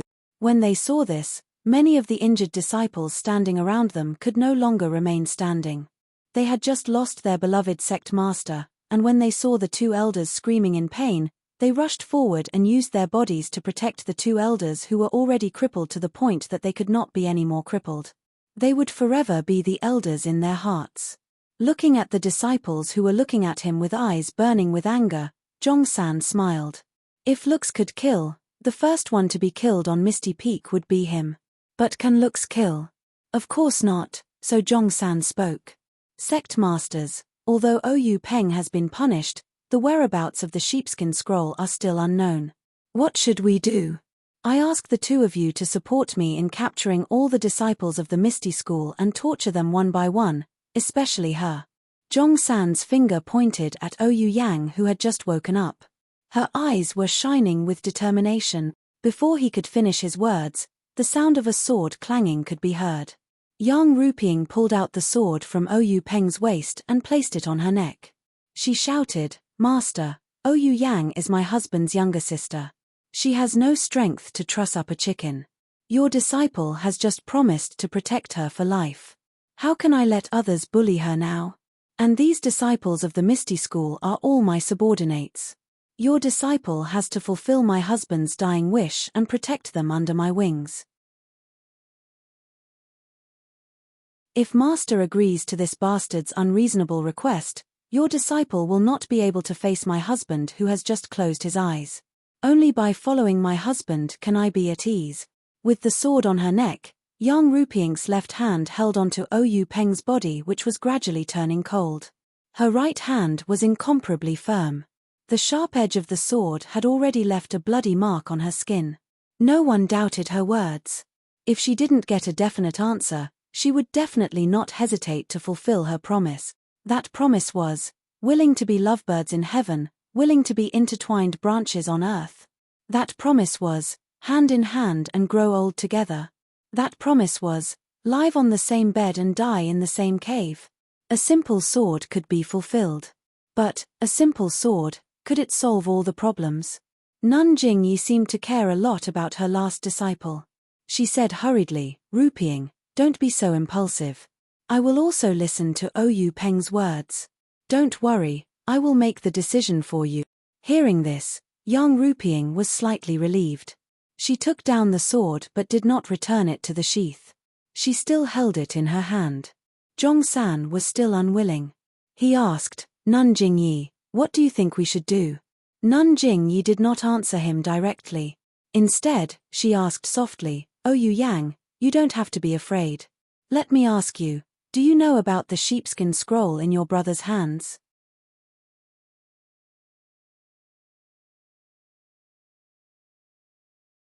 Chapter 341. The delicate Oyu Yang was very determined at this time. She bowed from afar and said loudly, "Master, my elder brother didn't tell me anything about the sheepskin scroll." "Good." Master Jingyi nodded and turned to Zhongsan. "Leader Zhong, did you hear that clearly?" "I understand. Master, Oyu Peng must be afraid of implicating his sister, so he may not give the sheepskin scroll to Oyu Yang for safekeeping. However, I think Oyu Peng just said something about the Huanxi Mountain Villa. Do you think he will put the sheepskin scroll there?" Yang Ruping said angrily, "Leader Zhong, my husband said very clearly just now that the Huanxi Mountain Villa belongs to Oyu Yang, not the Misty School. I will protect my sister and won't let you harass the Huanxi Mountain Villa. In addition, you keep saying that the Misty School has a sheepskin scroll in their hands and that it was a message from Situ Ping of the evil tiger gang. Where is this so-called Situ Ping? Zhong San said, this. Situ Ping's matter is absolutely true, but she suddenly disappeared some time ago. Our righteous alliance has sent many disciples, but we haven't received any news yet. What? Alliance Master Zhong, why didn't you inform us earlier about what we were waiting for? Nun Jingyi and the elders were both angry. Please calm down. It's not that I didn't want to report it, but the arrow has already been narked. I'm afraid that we won't act according to the plan. Alliance head Zhong, you're too scheming. Nun Jingyi said coldly. I don't dare. Let's talk about this another time. The key now is the sheepskin scroll in the Misty School. Master, we can't guarantee that the sheepskin scroll is hidden in Oyu Peng's body. Yang Ruping raised her sword and pointed it at Zhong San. If there was an invisible sword chi, it would have already pierced through him. Nun Jingyi thought for a while and said, Ruping, don't let your emotions affect your decisions. I will help you. However, since the three sects came here with such great fanfare, if we don't get to the bottom of this, it will be hard to explain to anyone. I'll give you half a day's time. No matter what you find, you must evacuate. From now on, your righteous alliance is not allowed to take a single step into Huanxi Manor. Oh right, you've heard from Oyu Peng that Huanxi Manor is not a part of the Misty School, which means it's not part of our plan. You can't touch a single blade of grass, a single tree, a single person or a single animal in Huanxi Manor. Otherwise, don't blame me for falling out with you. Zhong San pondered for a moment and said, Nun Jingyi is right. We'll do as Nun says. After saying that, he nodded at Yu Zhanfei. Yu Zhanfei turned around and went down the misty peak. On the other side, Chang Geng of the Dailin Temple and one of the consecrators of the incense cult also followed. Then, the elder put his palms together and said in a low voice, Nun Jingyi, what Nun Zhong said makes sense. There are many disciples in the Misty School. It's hard to guarantee that someone is hiding the sheepskin scroll. Hearing the elder's words, Nun Jingyi smiled and said, Elder, you worry too much. I won't say anything about the Luo Shui gang. When your Dailin Temple takes over, please pay more attention and don't lose track of the sheepskin scroll. Since the disciples of the Misty School are accepted by my incense cult, they will naturally be under my management. When they come down from the Misty Peak, they will change into my incense cult's clothes. My disciples will inspect them one by one. If the elder is still worried, you can also send people to participate. Also, Oyu Peng's body will be changed and placed in the coffin. Elder, you can recite sutras for him. The elder smiled and said, that's good. Then he turned to Zhong San and said, Nun Zhong, you have to work even harder to take over the Misty Mountain Villa and the Misty Peak. If you find the sheepskin scroll, please inform us as soon as possible. This year's time to enter the forest is approaching. Our three sects still need to make more preparations. Zhong San's face showed unconcealable excitement. He cupped his hands and said, that's right. Master and Nun don't need to worry. This one will definitely worry. I hope that our three sects can find a way to enter the secret plane soon so that our three sects' strength can be further improved. Others were the meat on the chopping block, while others were the meat on the chopping block. In the blink of an eye, the incense cult, the Dailin Temple and the Alliance of the Righteous Tao had settled the Misty School's 10,000 years of inheritance. As the master of the Misty School, the disciples of the Misty School could only watch from the side and listen. They were at the mercy of others without the slightest bit of argument. Even Yang Ruping, who was now the barrier, could only wipe her tears and endure in order to complete her husband's unfulfilled wish. At this time, half of the blood-red sunset in the sky was still exposed outside the mountain. The blood-red glow was like the blood dripping from the misty peak.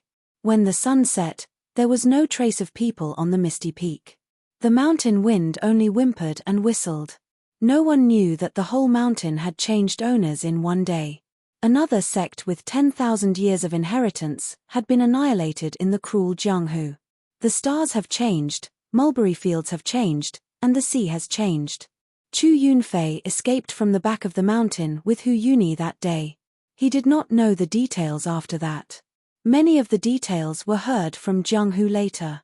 However, after Chu Yunfei finished, Zhong Xiaohua sighed and sighed again and again. She only regretted that she was not at the top of the Misty Peak that day. But he forgot that at that time, no matter how good his martial arts were now, he only knew that at that time, he could be beaten from the top to the bottom of the mountain with one punch. How could he have a chance to stand out? Everything had to be done with strength. Courage and hot-bloodedness were the only things that mattered. Under the bright moonlight, Zhong Xiaohua played with a small sword in her hand. She asked with concern, "What about the surviving Misty School disciples?" Chu Yunfei looked at the moon hanging in the sky and said, "I heard that they went with the wife of the first sect master to the incense cult. A new Misty Hall was added to the incense cult. The wife of the first sect master became the hall master and protected all the Misty Hall disciples." Wife of the first sect master? Do you still recognize her as the wife of the first sect master? Yes, of course. She and the first sect master are in love. She did not marry into the Misty School for the benefit of the sect. She even protected the surviving disciples when the Misty School was in danger. Why don't we respect her? Even the great elder said the same thing. First elder? Oh, right, it's Elder Hu. I seem to have vaguely seen him before. Is he all right? Alas, the first elder was seriously injured and almost lost his cultivation. Otherwise, how could the Daelin Temple and the incense cult let him go? Now he is barely holding on. He is afraid that if something happens to him, the Misty School's disciples outside will be scattered. Alas, the Misty School is already like this. Do you still think that you are from the Misty School?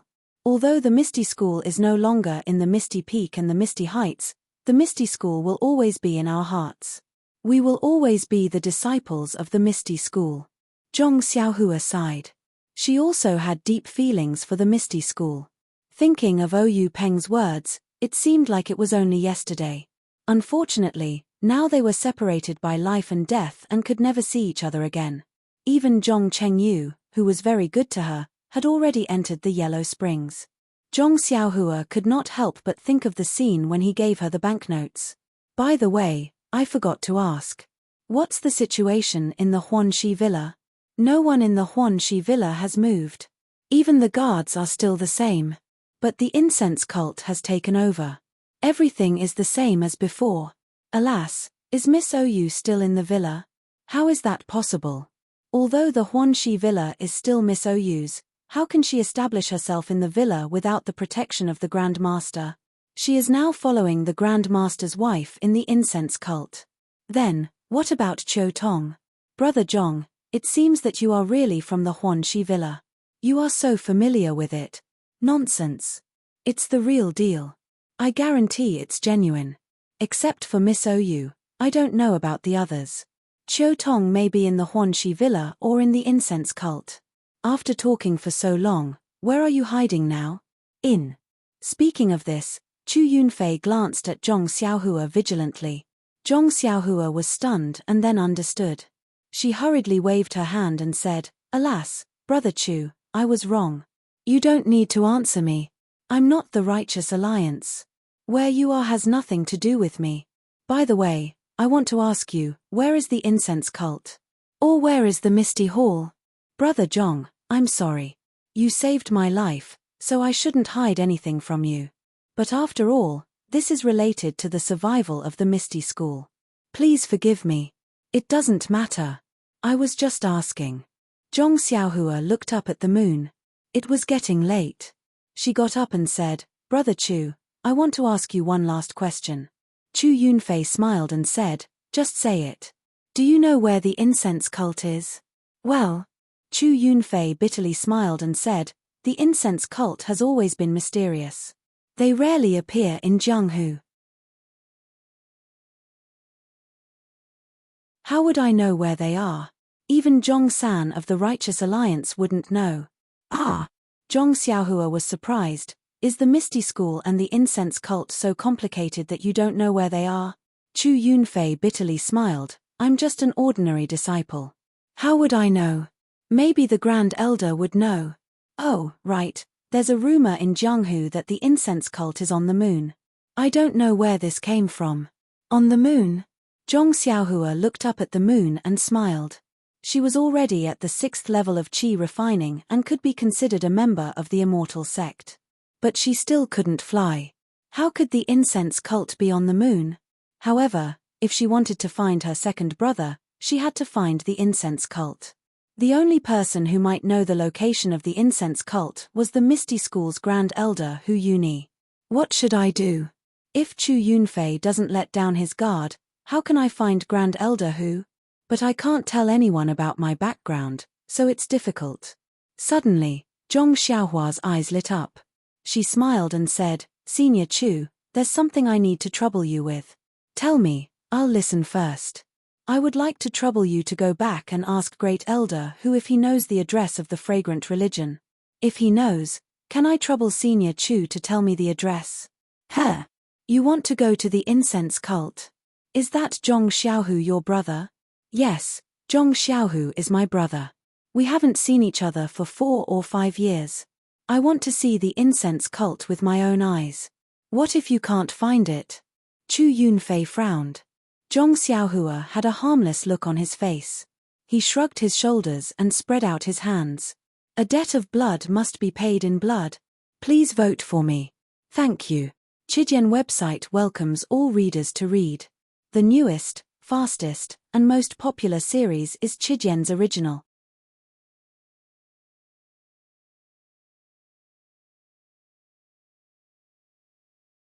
Chapter 342. Chu Yunfei frowned when he heard this. He thought that Zhong Xiaohua would gnash his teeth or even fly into a rage, but Zhong Xiaohua's reaction was far beyond his imagination. Could it be? Chu Yunfei was a little hesitant. In fact, Zhong Xiaohua had already mentally prepared herself before Chu Yunfei spoke. After talking for so long, she already had a plan in mind. Moreover, Zhong Xiaohua had lived alone on the deserted island for 4 years and had matured a long time ago. It would be strange if she was still so hot-blooded. Since Chu Yunfei did not want to tell Zhong Xiaohua where the Misty School was hiding, and Zhong Xiaohua did not want others to know where her home was, of course, she had to find another place. After thinking for a while, Zhong Xiaohua said, Senior brother Chu, of course you won't go to Pingyang City. You see, not far from here, there is a town called Songning Town by the sea. Do you know of it? Chu Yunfei frowned. It seemed that this young man wanted him to go to Songning Town. Although he did not know where Songning Town was, could it be a trap? However, after thinking for a while, he felt relieved. With this young man's martial arts, it would be easy for him to take him down now. Why would he go through so much trouble? Why would he go to Songning Town to set up a trap for him? Chu Yunfei cupped his hands and said, Little brother, please tell me. Although I don't know where Songning Town is, since it is not far from here in the east, it is extremely easy to find. Since little brother has saved my life tonight, I should be able to help little brother inquire about some information.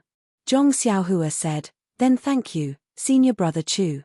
If you can get the address of the fragrant cult from Elder Hu, please go to the south of Songning Town and find a scabby boy. His family is very poor and doesn't live well. It should be easy to find him. I don't know the specific location. By the way, his name is Xiaohua Ji. Xiaohua Ji? Chu Yunfei was stunned. Why was there another Xiaohua Ji? Was this name very popular this year? Zhong Xiaohua smiled and said, What a coincidence. It's the next name. Oh. What else could Chu Yunfei say? You can just say that you're my senior brother wherever you go. Just tell me the address of the fragrant religion. You don't have to tell me anything else. Is that okay? Chu Yunfei pondered for a moment and said with a smile, Didn't I just say that little brother saved my life? How could I forget? This isn't something that requires me to climb a mountain of swords or plunge into a sea of fire. How can I not agree?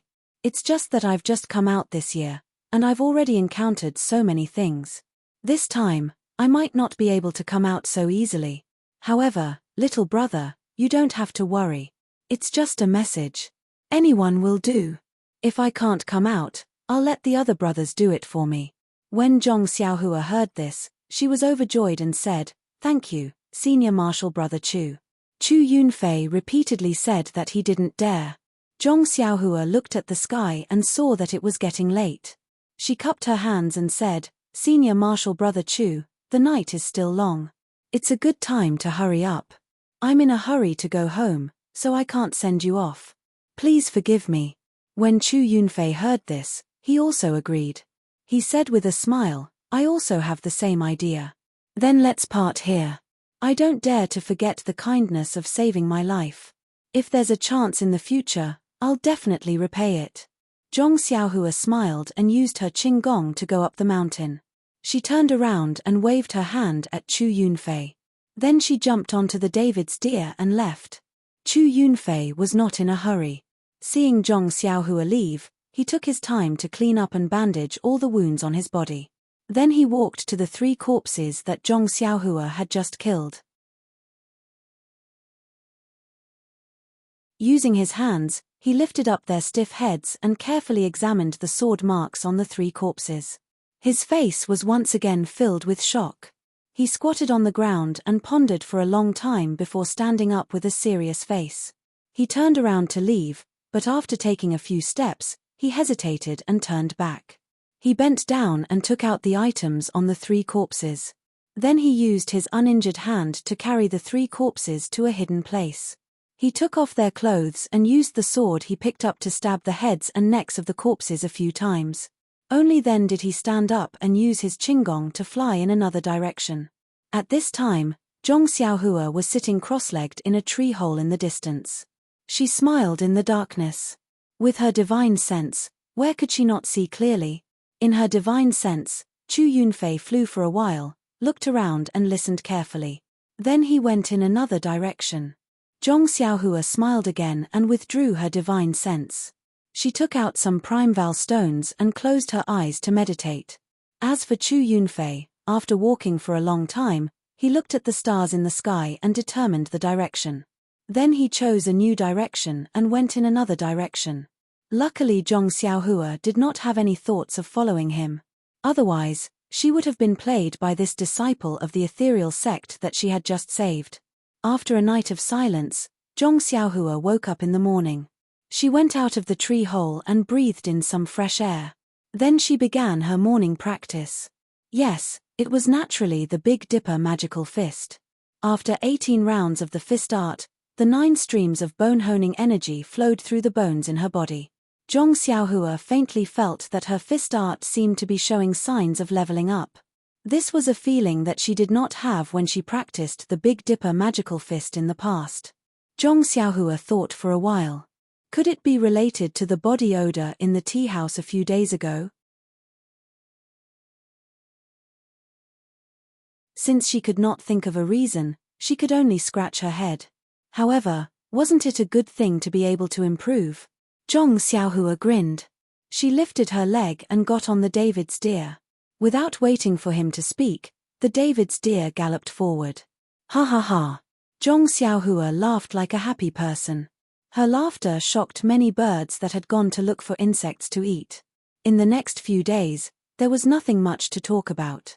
Zhong Xiaohua was in a hurry. However, there were a few things that were quite troublesome. You say, this person is too much. I'm just traveling alone.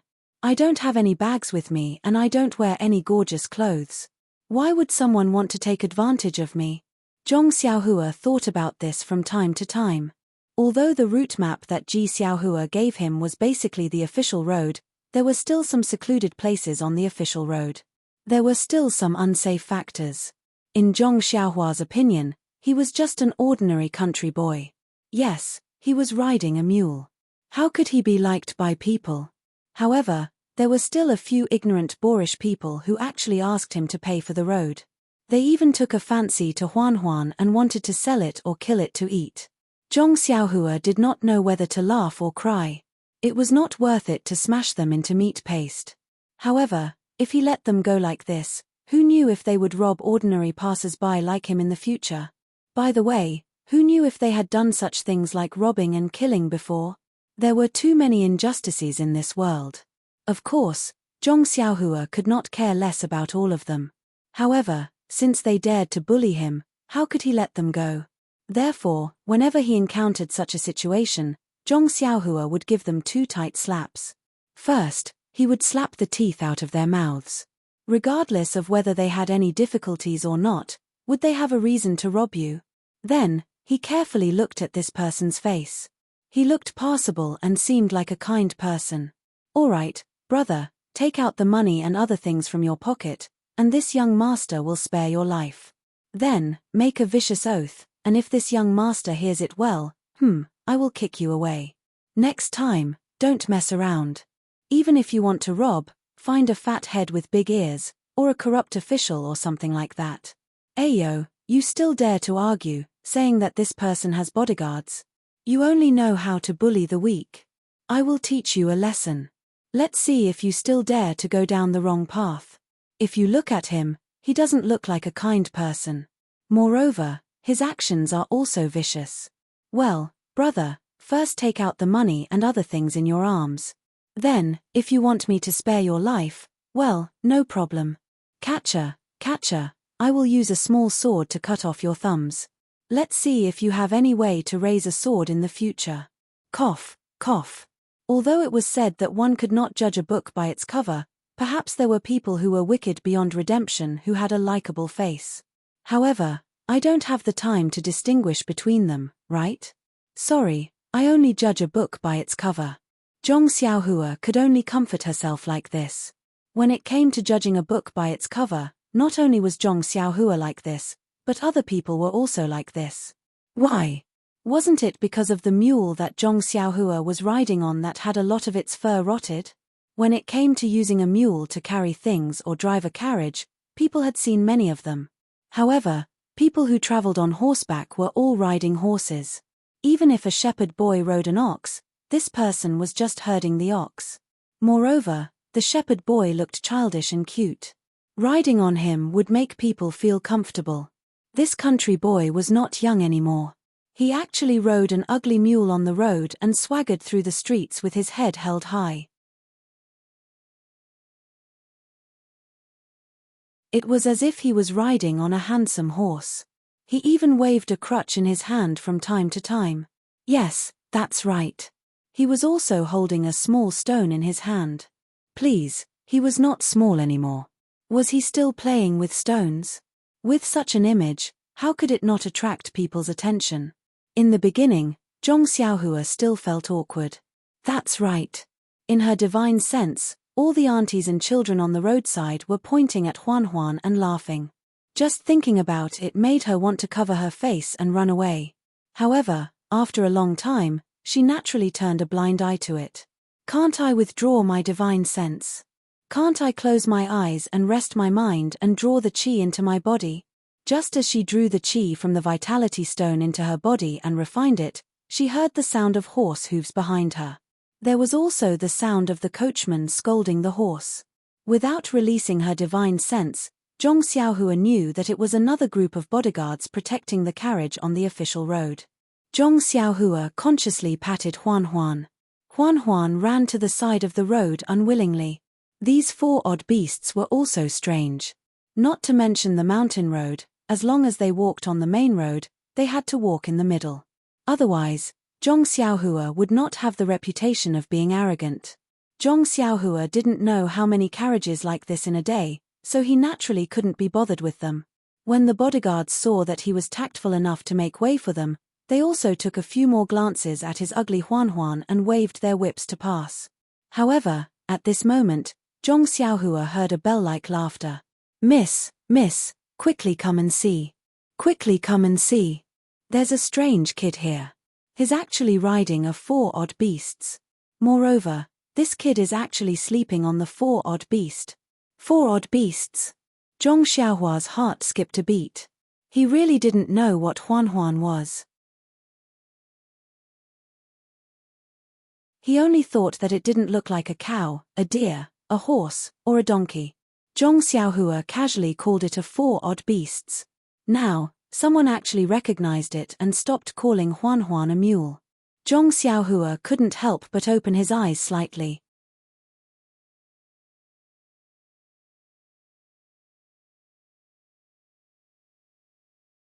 Chapter 343. The carriage that sped past Zhong Xiaohua was a rather luxurious one.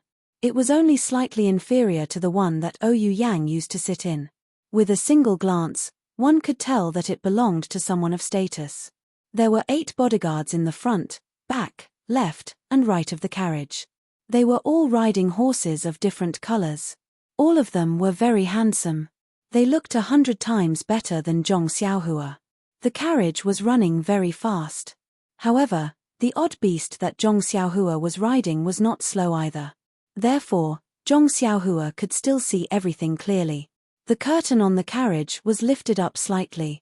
A round baby face peeked out from the curtain.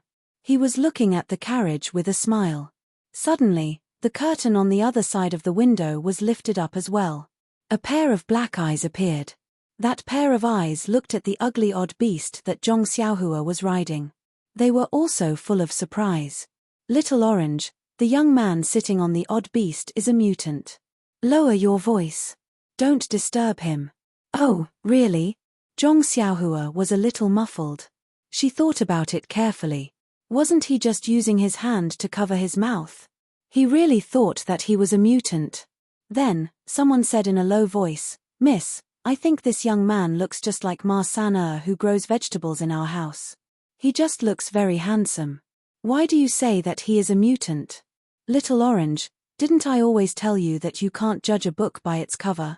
Don't look at the young man's ordinary clothes. Have you noticed that his clothes are not ordinary? He must be wearing very rare clothes. Also, think about it. Although our odd beast is not an adult yet and has a gentle temperament, is there anyone who can get close to it? Our odd beast is very alert. As long as there is any movement, it will immediately run far away. Don't even mention being ridden on its back. That's right, young miss. Now that you mention it, I do remember. Last year, young Master Biao wanted to feed the 4 odd beasts some food, but the 4 odd beasts refused to eat no matter what. This made young Master Biao angry and he starved for a few days. It was almost starving to death, but it still refused to eat. In the end, when old Master Biao found out, he severely punished young Master Biao in front of the 4 odd beasts. Only then did the 4 odd beasts slowly walk away and start eating. The odd beast seems to be able to understand humans. This young man can actually subdue an adult odd beast. He really is a real person, does not show his true appearance. He even fooled me. Aya, miss. What a pity. A pity. A soft and pleasant voice sounded. She asked curiously, "What's there to pity?" "Of course it's a pity. Miss, you see, this young man's age is quite suitable for you. Moreover, his skin looks very good. It's just that his appearance is really too ordinary. He doesn't look like the handsome type. Moreover, he actually has a stick in his hand.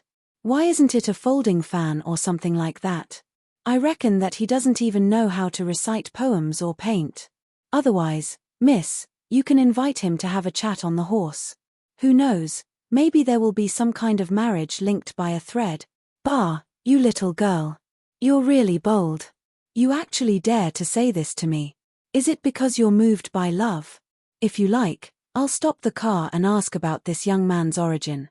I'll just let you marry him. With the name of our villa and the rich dowry that I'll give, this young man will definitely be very happy." As the 2 girls talked, they looked outside. At this time, they were already some distance away from Zhong Xiaohua. Presumably, they couldn't hear the soft whispers in the carriage clearly. However, Zhong Xiaohua's eyes and ears were very clear now. They were practically talking beside his ear. Hearing this, he was very depressed. He really wanted to find a ditch and see which part of him was not handsome. Then, he would drown himself. Just as he was thinking, he saw that the 2 girls were looking at him. However, he didn't hear what they were saying. Zhong Xiaohua's heart was moved. He raised his hand and waved at the 2 girls. He smiled kindly, revealing his white teeth. The 2 girls were shocked. They hurriedly put down the curtain. Moreover, there was a light bang sound and the sound of someone crying out in pain. Presumably, someone hit their head. Could it be that this person actually heard us talking? The soft voice in the carriage said timidly. Behind the carriage, on the side of the official road, Zhong Xiaohua, who was riding on the odd beast, was very pleased with himself. However, not long after he was pleased with himself, he saw the carriage gradually moving away. He suddenly patted his head and shouted, "Oh, I forgot one thing." After saying that, he patted Huan's head. The odd beast immediately sped up and chased after them. Huan's feet didn't have horseshoes, so she ran very lightly. It wasn't until she was about to catch up with the carriage that the bodyguards behind them noticed. Seeing that the young man they had just seen had caught up, the bodyguards all showed vigilant expressions. When Zhong Xiaohua saw this, he called out loudly, "Miss on the carriage, greetings. I have a question to ask. Please stop for a moment and let's talk." "Oh, miss, that young man really caught up with us. How did he know that we were sitting in the carriage?" "Oh, he really heard us talking. It's all your fault.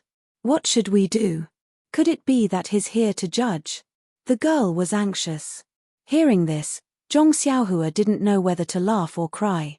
Do I have to? He really wanted to release his divine senses to take a look inside the carriage, but after all, there were two girls sitting in it. No matter what, he had to avoid some taboos, right? Even thieves have morals.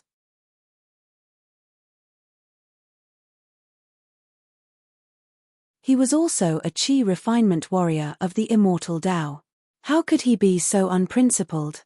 The girl in the carriage didn't say anything. The bodyguards slowed down their horses slowly, and the carriage naturally came to a stop. The leader, a man with extremely thick eyebrows, turned his horse over and shouted, "That brat you, what's the matter?" Zhong Xiaohua cupped his fists and said, "Brother, I have an extremely simple question to ask the girl in the carriage. Please do me a favor." The man immediately put his hand on the hilt of the knife at his waist and asked vigilantly, "How did you know that the person in the carriage is a girl?" Zhong Xiaohua smiled and said, "Just now when you passed by me, the person in the carriage opened the curtain and I accidentally saw it." At this moment, the soft and pleasant voice in the carriage said, "Young master, it was this little girl who spoke rudely and hurt you. Please forgive me." This little girl apologizes. Spoke insolently? What did you say about me? Are you scolding me? Zhong Xiaohua looked innocent. Well, the girl in the carriage was speechless. Yes, she apologized as soon as she arrived. What kind of path was this? Yes, my miss was wrong. She said in the future, not just now. You're disturbing our journey. Who knows, we might be annoyed and scold you later. I'm apologizing to you now, in case you start sneezing all over the place and don't know who to look for, Little Orange said impolitely. Zhong Xiaohua was speechless. How could there be such an unreasonable girl? However, he was too lazy to argue with her. He continued, "If you can answer my question, you can scold me all you want today." Zhong Xiaohua actually called himself a young man. It seemed that he was really holding a folding fan and wearing a scholar's headband. "Young master, please tell me. See if I can answer your question." "Oh, it's very simple. I'm just asking. What do the odd beasts usually eat?" "Fuck, what else can the odd beasts eat?" However, the odd beasts really like to eat the grass with dew in the morning. If there is a bit of yellow in it, it won't eat it. If that's the case, then thank you for answering my question. This young man thanks you. Please go on. Zhong Xiaohua cupped his hands in a polite manner again. The bodyguards were confused by the two's conversation. When they saw the young man cupping his hands in farewell, they also cupped their hands casually. With a wave of their hands, the carriage continued to move forward. However, after a few steps, a scream came from the carriage. "Oh, we were fooled by this guy. Since he didn't hear us, how did he know that we know what the odd beasts eat?" After that, the curtain of the carriage was lifted again. A pair of black eyes accompanied by a thin oval face stared hatefully at the ordinary young man sitting arrogantly on the odd beasts in the distance. At this time, there was no one on the official road. That Huan leisurely ran to the center of the road again. In fact, after asking the young lady, Zhong Xiaohua was a little regretful. Wasn't it a waste of time to ask? Cows eat grass, horses eat grass, donkeys eat grass, and deer also eat grass. Could it be that the odd beasts could eat meat? She was concerned about Huan Huan and wanted it to recover as soon as possible. The key was to make it prettier as soon as possible. That was why she was anxious to seek medical treatment. However, Zhong Xiaohua regretted one thing. Why didn't she release her divine sense to take a look? This girl who spoke so nicely, was she also good-looking? Sometimes, being a gentleman was also not a good feeling. Although she was unhappy, who asked her not to take a peek at that time? Now, she couldn't chase after them. Zhong Xiaohua closed her eyes again. Holding 2 primordial stones in her hand, she continued to cultivate in a half-asleep state. In the afternoon, Zhong Xiaohua found a place to rest for a while. She let Huan Huan rest and drink some water before continuing on the road. Not long after they walked along the main road, they heard the sound of hurried horse hooves behind them. It was actually louder than the sound of the carriage in the morning. This time, without Zhong Xiaohua's signal, Huan Huan took the initiative to move to the side. Alas, this beast also knew how to bully the weak and fear the strong. Sure enough, just as Huan Huan moved to the side, about 20 burly men dressed in the same clothes and riding horses rushed over from the main road. Zhong Xiaohua scanned with her divine sense and found that there were actually a few people with bulging temples. They were actually inner force experts. This group of people hurriedly passed by. The few people in the lead didn't look at Zhong Xiaohua and only treated him as a youth from the countryside. The last few people stared at him fiercely for a long time, as if trying to find a flaw. However, Zhong Xiaohua closed her eyes and looked like she was sleeping. She only released her divine sense and looked at them coldly. Those few people only retracted their gazes when they saw that there was nothing unusual and left on their horses.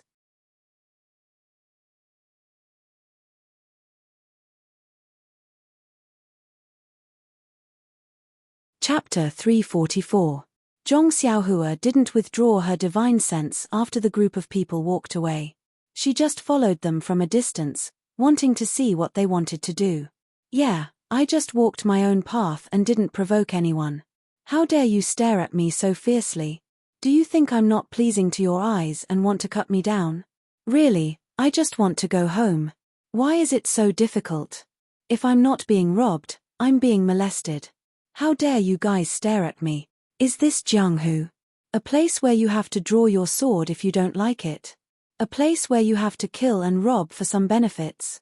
A place where there's blood everywhere and where you can only protect yourself with your fists? A series of self-questioning made Zhong Xiaohua confused. Was this the Jianghu that she had painstakingly found after leaving the Guozhuang house? In fact, it was normal. It wasn't as good as the ancients said. People in the city want to go out, and people outside the city want to come in. People in the city and outside the city were always envious of each other and desperately wanted to live the life of the other. The life that they hadn't experienced was always full of novelty and temptation.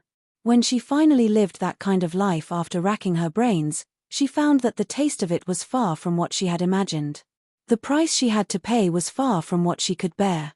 Thinking about the years she had spent in Jianghu, she had experienced a lot of conspiracy, darkness, and killing. Oyu Yang's attack, the destruction of the Misty School, the evil deeds in Shitsue Mountain, and the murder of the Righteous Alliance. But there were also a lot of kinship, love, justice, and axioms.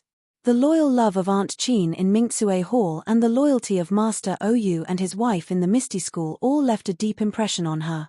Especially, if she hadn't been in Jianghu, how could she have met her dream? Thinking about this girl made her feel sweet in her heart. Moreover, if he hadn't come out of the Guozhuang house, how could he have had these opportunities? How could he have learned the immortal Dao cultivation method and learned the mystical magic? In an instant, Zhong Xiaohua smiled. The road was under her feet, and it was up to her to decide where she wanted to go. Since she had already stepped into Jianghu, she had to get used to the rules of Jianghu. If she didn't want to get used to other people's rules, she had to be strong enough to establish her own order and make others follow her rules. Just like just now, if Zhong Xiaohua hadn't stepped out of the Guozhuang house, the other party wouldn't even look at her. She was just a chicken or a kitten, and the other party could kill her with a wave of his saber. If it was the Zhong Xiaohua from 4 years ago, the other party would certainly stare at her and might even dismount to chop her, but what kind of temper could she have? You should have used your Qing Gong to escape. Fortunately, you still know ethereal steps. But what about now? Although they would glare at you, although they would dismount and chop you down, would you be afraid? Don't you want to give it a try? Don't you want them to dismount and chop you down? Don't you want to go on a killing spree and leave behind all these things that you don't like? Even when the other party had already run far away, you still used your divine sense to chase after them, trying to figure out their background. What did this mean? With strong martial strength, you would have the right to speak. You would have the right to control the fate of others, and you would have ambitions and desires that were different from ordinary people. This Jianghu is no longer the Jianghu of the past. Zhong Xiaohua instantly retracted his divine sense. He seemed to have understood something. The corners of his mouth curled up into a smile. He casually played with the long sword in his hand and walked calmly under the autumn sun. Winter was always poetic, and the afternoon sun was always very long. Zhong Xiaohua, who had not enjoyed such peace for a long time, felt tranquil in his heart. He seemed to have entered a state of being unperturbed. He was very satisfied with his current life. It was as if this boring road was very charming. He did not feel that the long journey was far. Even when the sun set, Zhong Xiaohua and Huan's shadows were elongated. When the sun set, the moon peeked out, and the stars in the sky shone brightly. Zhong Xiaohua did not open his narrowed eyes. However, at this moment, a clanging sound of weapons clashing sounded from afar. It completely disrupted the tranquil mountain and the tranquil night sky. Zhong Xiaohua opened his eyes abruptly.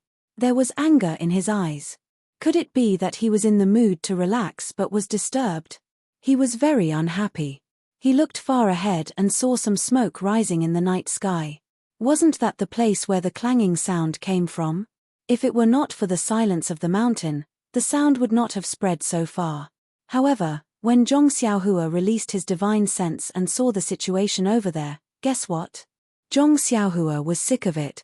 Almost instantly, a voice sounded from the bottom of his heart, as if a small hand was trying to reach out from his throat. Zhong Xiaohua looked up at the sky and shouted, "God, you're not playing with me, are you? Why am I met with an assassination again? What's wrong with this world?" Yes, in his divine sense, far away, next to a few bonfires, the gorgeous carriage that he had met earlier was parked there alone. The horse pulling the carriage had been cut down. He did not know if the coachman was dead or had run away. The 8 arrogant bodyguards were being beaten up by dozens of uniformed men. Weren't these men the ones that Zhong Xiaohua had met in the afternoon? This is Jianghu. Zhong Xiaohua could not help but think of his previous experience. Just like Jianghu, there was no choice. Even if he did not want to participate, he would always encounter such things. Tell me, do you want to help or not? In fact, Zhong Xiaohua was a little sick of it. There would always be a time when one's hands would be soft when killing someone. However, looking at the merciless manner in front of him, if he interfered, how could it end without killing? Or rather, if he encountered it, if the other party did not kill him to silence him, how could it end? Thinking of this, Zhong Xiaohua almost wanted to turn the horse's head. Oh, no, turn the mule's head, and go back. I really want to go home quietly. I don't want to cause trouble. God, do I look like a naughty child? However, in front of him was the road that he had to pass. Who knew if that group of bad guys, yes, let's call them bad guys for the time being. Who knew who was right and who was wrong? Who knew which direction they would go after they finished their evil deeds? If nothing goes wrong, they will definitely turn back. At that time, won't I have to meet them head-on? Bumping into him head-on? And the direction I'm going is the direction they are killing people in. How could they let me go? Hide to the side. Hide underground. A few ideas flashed through Zhong Xiaohua's mind. However, they were immediately rejected by Zhong Xiaohua. That's right, who am I now? I am an immortal cultivator. Why would I be afraid of you martial arts clowns? Look at you guys. You guys are nothing more than trash, and you still want me to hide from you guys. It's not that I don't want to care. It's just that I have met too many of such people along the way. I can't be bothered. However, if I continue to hide like this, wouldn't I be throwing the face of the immortal cultivators? If venerable fiery dragon knew about this, wouldn't he jump out from the underworld and scold me? Sighing slightly, Zhong Xiaohua could only temporarily and unwillingly accept the mission given to her by the heavens. She released her divine sense and sat on the back of the 4 odd beasts. She continued to move forward at her original speed. It's best that you guys play your own vendetta and quickly finish it. After that, you guys can go on your own way. When I'm there, you guys will have left too. That's what Zhong Xiaohua thought. However, the 8 bodyguards were actually quite skilled in martial arts. They carried Zhong Xiaohua for a long time before they reluctantly left this world. At this moment, the curtain of the luxurious carriage had already been lifted, revealing the timid little orange who had long been frightened by the bloody scene in front of her. This lively little girl's body was trembling violently, as if she was sifting chaff. Even so, she still stood strong in front of an even weaker little girl. Her skin was also dark, and she still looked like a silly little girl. The girl behind her had a skinny oval face. Her lacquered eyes were unusually clear. There was only a slight hint of panic in her eyes. She did not have the fear and terror that little orange had. Looking at the 2 girls through her divine sense, Zhong Xiaohua was stunned. It seemed like this little girl was not simple. Under the watchful eyes of so many tigers and wolves, she could still be so shocked. Her background was definitely not simple. Wasn't that a little too unethical? Zhong Xiaohua smiled bitterly. She allowed Huan to jog forward while she took out a small sword from her bosom. With a wave of her hand, the small sword whistled through the air like a cheerful cry and shot towards the scene. Next to the carriage, a group of bad guys tidied up the place a little. Like a pack of wolves, they surrounded the 2 little girls who were not wearing red hats. Miss Nai, I'm really sorry for interrupting your progress, the man said fiercely. I'm sure you know what we're going to do. I can guarantee that if you hand over the item, we'll leave right away. We won't harm you or the girl's life. Miss Nai stood behind Little Orange and asked very calmly, Who are you? How did you know I had something on me? Ha ha. The man laughed rudely. Miss Nai, are you trying to find out where we came from? If you know, do you think you'll be able to survive? Miss Nai bit her lip, thinking about something. Then she asked, Good man, I don't know who you are, but although the treasure is precious, it's a dead object. It's not as important as a human life. This little girl will hand it over right now. However, I'll have to ask you to swear an oath. What do you think? Haha, the man laughed. If I take the treasure and harm Miss Nai's life, I'll die from the flying sword. This? Miss Nai muttered. Good man, you're trying to deceive me. Why don't you include my maid? Well said, well said. If I harm Miss Nai and this unknown maid's life, I'll die from the flying sword. However, Miss Nai was still worried. This thug's martial arts were powerful. How could a flying sword take his life? However, she didn't dare to say anything else. She was just a little lamb. Whether or not he swore an oath, he could still forcefully take the item. Now that she was given a way out, it was best to quickly accept it. Chidian Chinese website welcomes all readers to read. The newest, fastest, and hottest serial works are all at Chidian Originals.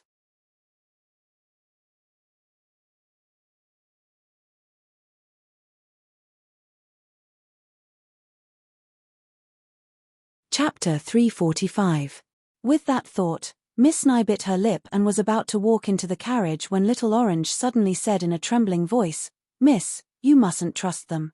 These people have always been untrustworthy. If you give them the item and they go back on their word, what will we do? Miss Nai smiled bitterly. Little Orange, you think I don't know? But look, even if we don't give them the item, they can still find it if they kill us, right? If we know what's good for us, maybe they'll spare our lives on account of our straightforwardness. Then, without waiting for Little Orange to say anything else, she lowered her head and entered the carriage. After a while, She hid one hand in her sleeve and held a small brocade box in the other. Standing on the carriage, she raised her voice and said, "Hero, this item is for you. Please be magnanimous and spare us two defenseless girls." Then, she threw the brocade box to the man. Seeing this, the evil man rejoiced in his heart. He raised his hand and carefully caught it. Then, he carefully opened it to take a look. After confirming that there was nothing wrong with it, he put it away. He did not think that he would be able to get it so easily. For a moment, he did not know what to do. After thinking for a while, he waved his hand and turned his horse around to go back. At this time, a man with a scar on his face said, "Vice Hall Master, we're going back now?" "Nonsense, we're done here. Why wouldn't we go back? But how should we deal with these two girls?" "Chem. How to deal with them? Didn't we just talk about it? Let them live. Since they're so straightforward, we can't just let them do the same. But if we don't kill them and they find out who we are, it won't be good. After all, we're not masked today. But didn't I swear to the heavens just now? Do you want me to die a horrible death?" "No, Hall Master. How could I dare to curse you like that? It's just that." "It's just what?"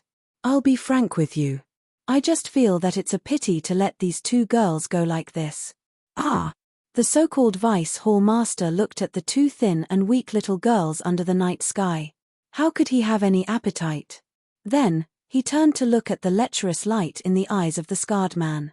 He smiled and said, "Thief, I didn't expect you to like this." Scarface waved his hand and said shyly, "Hall Master, you're so naughty." To each his own. The so-called Vice Hall Master immediately had goosebumps all over his body. He shrunk his neck in fear and said, "That's good. Later, if you have any goods you don't like, leave them for this Hall Master. That's right, remember not to take their lives. This Hall Master has already promised. In addition, after you're done, remember to sell them to a brothel far away. I seem to have only promised to take their lives. After today, I won't care so much." After saying that, he laughed and stood to the side as if he was waiting to watch a good show. At this time, many of the men next to him looked at Scarface with resentment and jealousy. Why didn't they think of that? When Little Orange in the carriage heard this, his face turned ashen. He had already lost his mind. He just hugged his chest and trembled non-stop. Miss Nye clenched her teeth and flames of anger appeared in her eyes. Yes, she was really too naive. He said that he wouldn't take her life, so he naturally had many methods to deal with her. How could these men, who were old enough to be her elders, be so filthy? Suddenly, the hand hidden in her sleeve reached out. There was a small knife in her hand. She resolutely put it to her neck and looked at the moon in the distance. The sky was full of stars. Under such a beautiful night sky, such a shameless scene was still playing out. She then looked in a certain direction. There seemed to be endless longing. Then, her eyes flashed with determination. She waved her arm and was about to commit suicide.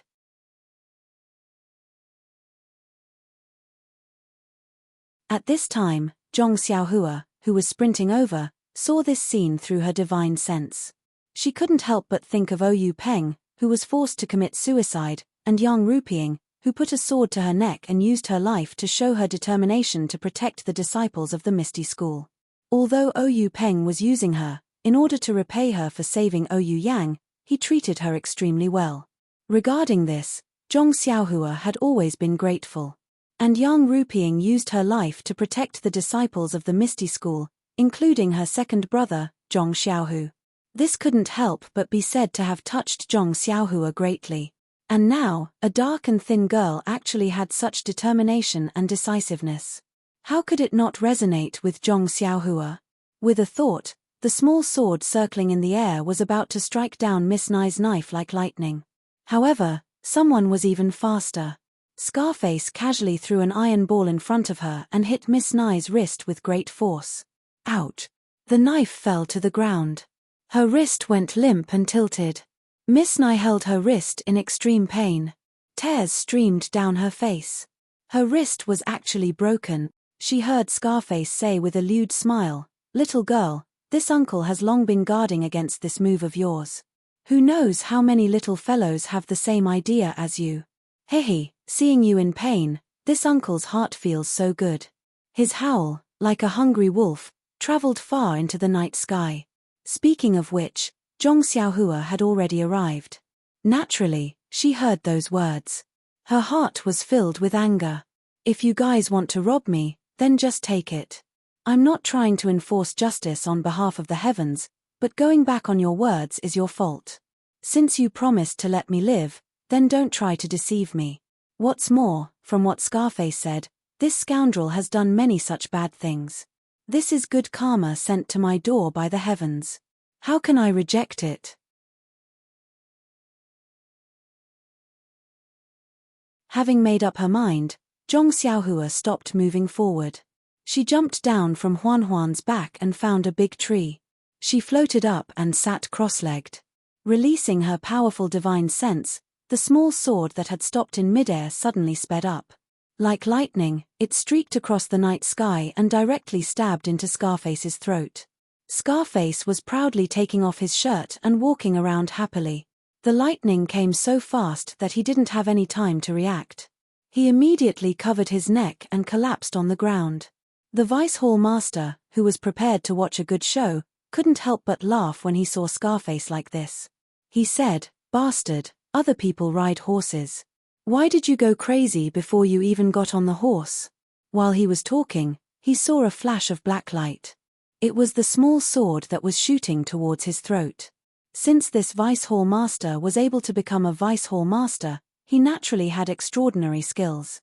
Although he was in a dangerous situation, he wasn't in a hurry. Seeing that it was too late to pull out the long sword from his waist, he boldly grabbed it with his hand. Seeing that he was about to grab it, the Vice Hall Master was prepared for his hand to bleed. At least it wouldn't be cheaper than having his throat pierced. However, at that moment, the small sword that the Vice Hall Master regarded as a hidden weapon rose up and avoided his hand. Like a snake, it quickly moved towards his throat. Flying sword. The Vice Hall Master cried out in horror. Then, the small sword lightly touched his throat, like a dragonfly skimming the surface of water, and flew away. The Vice Hall Master was like a piece of rotten wood. With a plop, he fell off his horse. Before he died, he only had one thought: there are gods 3 feet above my head. Heaven is watching everything that I do. Why would I make such a vicious oath when I have nothing better to do? If what? Who knows? Maybe if I don't do evil anymore and take the things and leave. Maybe if there's a next time, I swear that I'll be struck by lightning and die a horrible death. No one paid attention to Scarface's fall, but the Vice Hall Master's fall attracted the attention of the people who were always trying to flatter him. A few people immediately jumped off their horses and rushed to help the Vice Hall Master up. However, before they could express their loyalty, there were a series of people who fell off their horses. Someone with sharp eyes immediately saw the small sword flying in the crowd and shouted, "Be careful of hidden weapons." The rest of the people immediately drew their long swords from their waists and were carefully on guard. At this time, someone finally saw that the Vice Hall Master was dead and there was blood in his throat. Ah! Flying sword. The legendary flying sword. The Vice Hall Master actually summoned the legendary flying sword. Before he could finish his sentence, another one was killed and fell off his horse with a plop. The rest of the people didn't dare to stand there in a daze. What a joke! Although the immortal Tao had been lost for 10,000 years, the legends of the immortal Tao had not been lost. The flying sword was already a magical power that people in the Jianghu dreamed of having. Now that they suddenly saw it was their own chasing sword, how could they not tremble in fear? These well-trained people actually scattered like birds and beasts, fleeing in all directions. There were originally about 20 people in this group of bad guys. In the battle with the bodyguards, a few of them had died. Just now, the small sword had killed a few more, so there were only about 10 left. They all turned their horses around and fled in all directions. In an instant, there were only a few batches of horses without masters left in the field. There were also corpses on the ground and 2 dumbfounded little girls who couldn't believe their eyes. Flying sword. It was a flying sword. It was the flying sword that the bad guy who swindled her trust swore. Although her martial arts were low and she couldn't see clearly, from the moment the evil man who was about to humiliate her fell to the ground, to the moment the bad guys inexplicably fell off their horses and didn't get up again, to the moment the bad guys fled in panic while shouting, how could she not know that this really was a flying sword? Although Miss Nye's wrist hurt terribly, she endured it and put her palms together to thank the heavens. When Little Orange saw that the bad guys had scattered, her body stopped trembling and her face was no longer pale. She scolded Miss Nye, "Miss, why are you thanking the heavens? You should be thanking our Grandpa Immortal. If you want to thank the heavens, you should wait until you meet your Mr. Right." Fortunately, Zhong Xiaohua was far away and couldn't hear her. Otherwise, she would have fallen off the tree.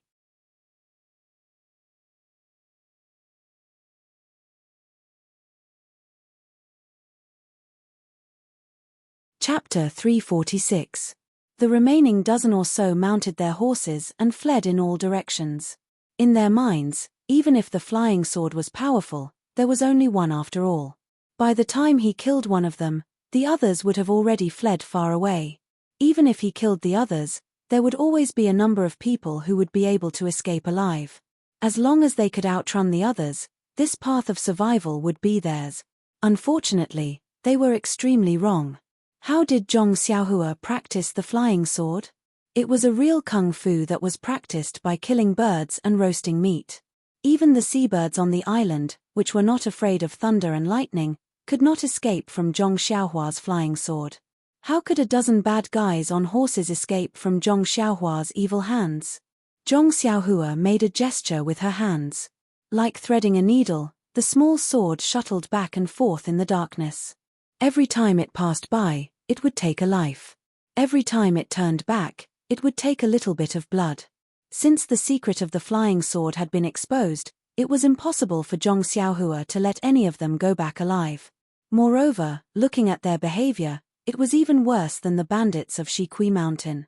How could Zhong Xiaohua let them go? Not long after, before these bad guys could escape far, their lives were all taken by the small sword. Everyone died with the same question in their minds, I still can't outrun others. It was not that they did not resist. After all, they were a little scared, thinking that there was a white-bearded old man in the sky staring at them angrily. Moreover, the flying sword was really strange. The angle was tricky and the speed was very fast. They could neither catch nor block it, so they had to use their throats to block it. The flying sword completed its heroic feat of saving the beauty and flew back happily. Zhong Xiaohua reached out and caught it. Under the moonlight, she looked at the tip of the sword that had killed a lot of people. There was not a drop of blood. Zhong Xiaohua secretly praised it in her heart. What a necessary weapon for killing and robbing. She put it in her arms casually. With a crooked mouth, Zhong Xiaohua pinched her chin with her hand and looked far ahead. There were still some bonfires shining, but she did not jump down the tree to report the merit and receive the reward. I just used a flying sword to kill people. If I go down now, wouldn't I be putting a label on my forehead saying that I know how to use a flying sword? I can't kill these two little girls to silence them, so why should I go down? A hero saving a damsel in distress? Am I a hero? The two little girls aren't beauties, so there's no need for me to go down. Even if the young lady is a beauty, she's still too young. I really don't dare to be interested. Moreover, I'm not the type that she likes. Why should I ask her to marry me? It's better not to go down. God, I really don't want to cause any trouble. I just want to go home quietly and not cause any trouble. You saw what happened today. You forced me to be a chivalrous person and I satisfied your curiosity. Please let me go. It's already late and it's not good to sleep in the wild. The ground is full of corpses. I'm sure the two girls will be scared. They will drive the carriage away by themselves in a while. I won't go down to greet them. Anyway, we will have to part, so why do we have to meet them? It's already late. If I go down now and see them, I won't be able to talk much to them. How rude would it be if I go down now? Moreover, where do I sleep? How can they sleep? Men and women shouldn't touch each other. I still have this bit of manners. Forget it, I'll sleep on the tree branch. I won't go down. Zhong Xiaohua found countless excuses to hide herself between the branches of the big tree. It seemed that she wanted to escape from something. Sure enough, not long after, night fell.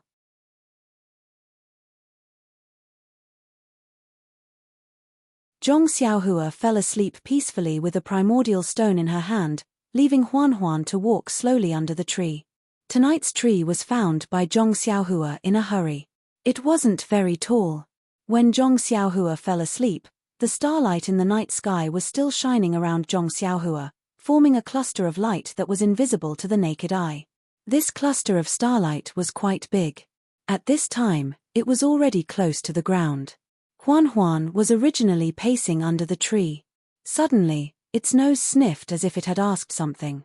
It slowly walked to Zhong Xiaohua's body and lay down in the cluster of starlight. Its mouth and nose instinctively inhaled and exhaled endless starlight. Zhong Xiaohua smiled and looked at Huan. Suddenly, her face changed. She instantly released her divine sense and her face changed greatly. Ayo, this is bad. These two little girls still haven't left. Others may not know what Huan's cry is, but they have raised Huan before. They must know that I am here. If I don't appear, won't it be more conspicuous? This Huan is really too much. Of all times, why is she shouting now? Ayo, this is bad. Why is that young lady lying there motionless? Why is the little girl crying so sadly? Is she dead? No, she still seems to be breathing. Ayo, I have to be a good person to the end. I should go and take a look. I don't know what has happened. When Zhong Xiaohua got down from the tree, she rode Huan to the side of the carriage. Several bonfires had been extinguished, leaving only embers. There were many corpses scattered around the carriage. Several horses were also scattered in the surrounding bushes. It was silent and strange. If all of this was not caused by Zhong Xiaohua, she would definitely be scared. Hearing some noise, the crying little orange raised her head in horror. But when she saw that it was the village boy she had teased yesterday morning, she could not help but let out a sigh of relief.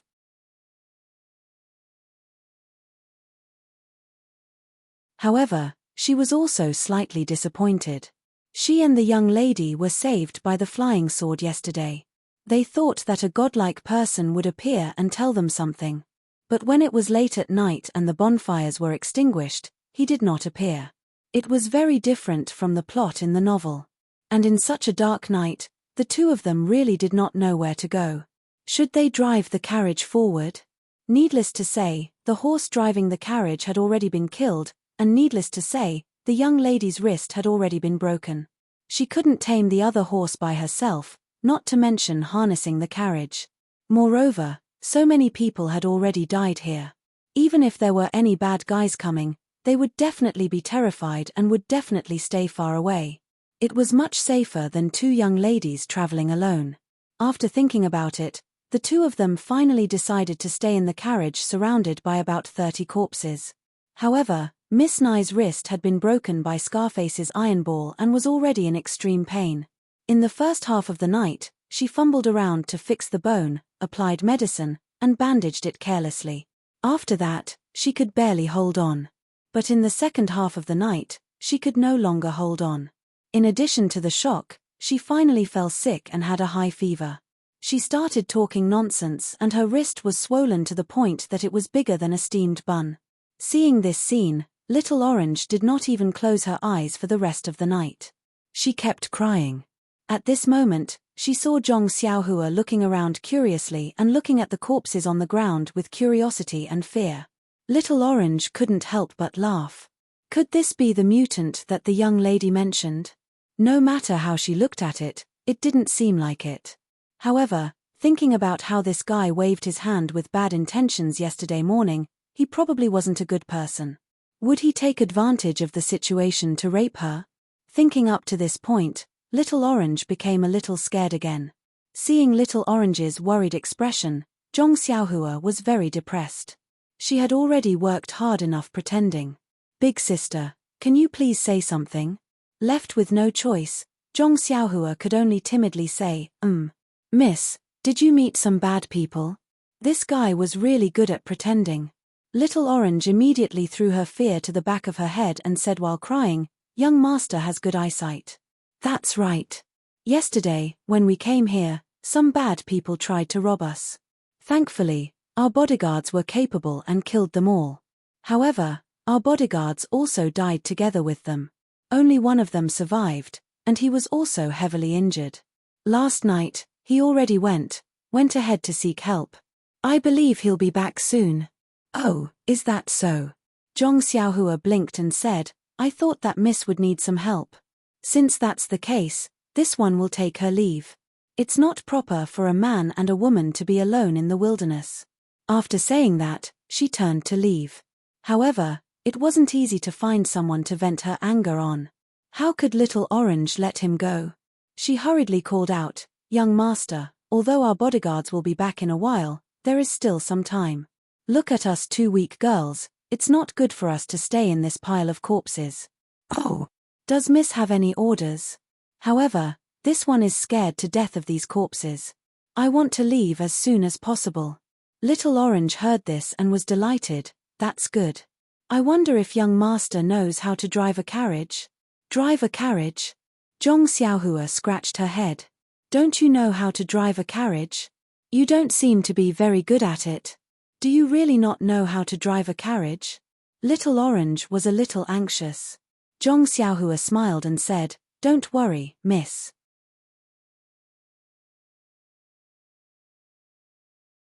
It's not that I don't know how to drive a carriage. It's just that the teacher who taught me said that since I've already started studying, it's best to forget about the past. I naturally know how to drive a carriage. But I've already started reading the sage's books. Why do I have to go back to the past and drive a carriage?" Looking at Zhong Xiaohua in front of her, Little Orange really didn't know what to say. She turned around and looked at the unconscious miss. She couldn't help but feel sad and started crying loudly. Seeing this, Zhong Xiaohua asked, "Miss, why are you crying? Could it be that you're moved to tears by seeing a village boy go from being ignorant to being knowledgeable?" Little Orange heard this and cried even harder. She choked and pointed at the carriage and said, "You'll know when you come over. Don't, miss. See no evil, see no evil." Zhong Xiaohua waved her hands. Little Orange was anxious and jumped down from the carriage. She grabbed Zhong Xiaohua's hand and said, "Come over, come over. You'll know when you come over." Zhong Xiaohua covered her face and said, "A gentleman uses his mouth, not his fists. See no evil. Sigh, this guy is really good at acting."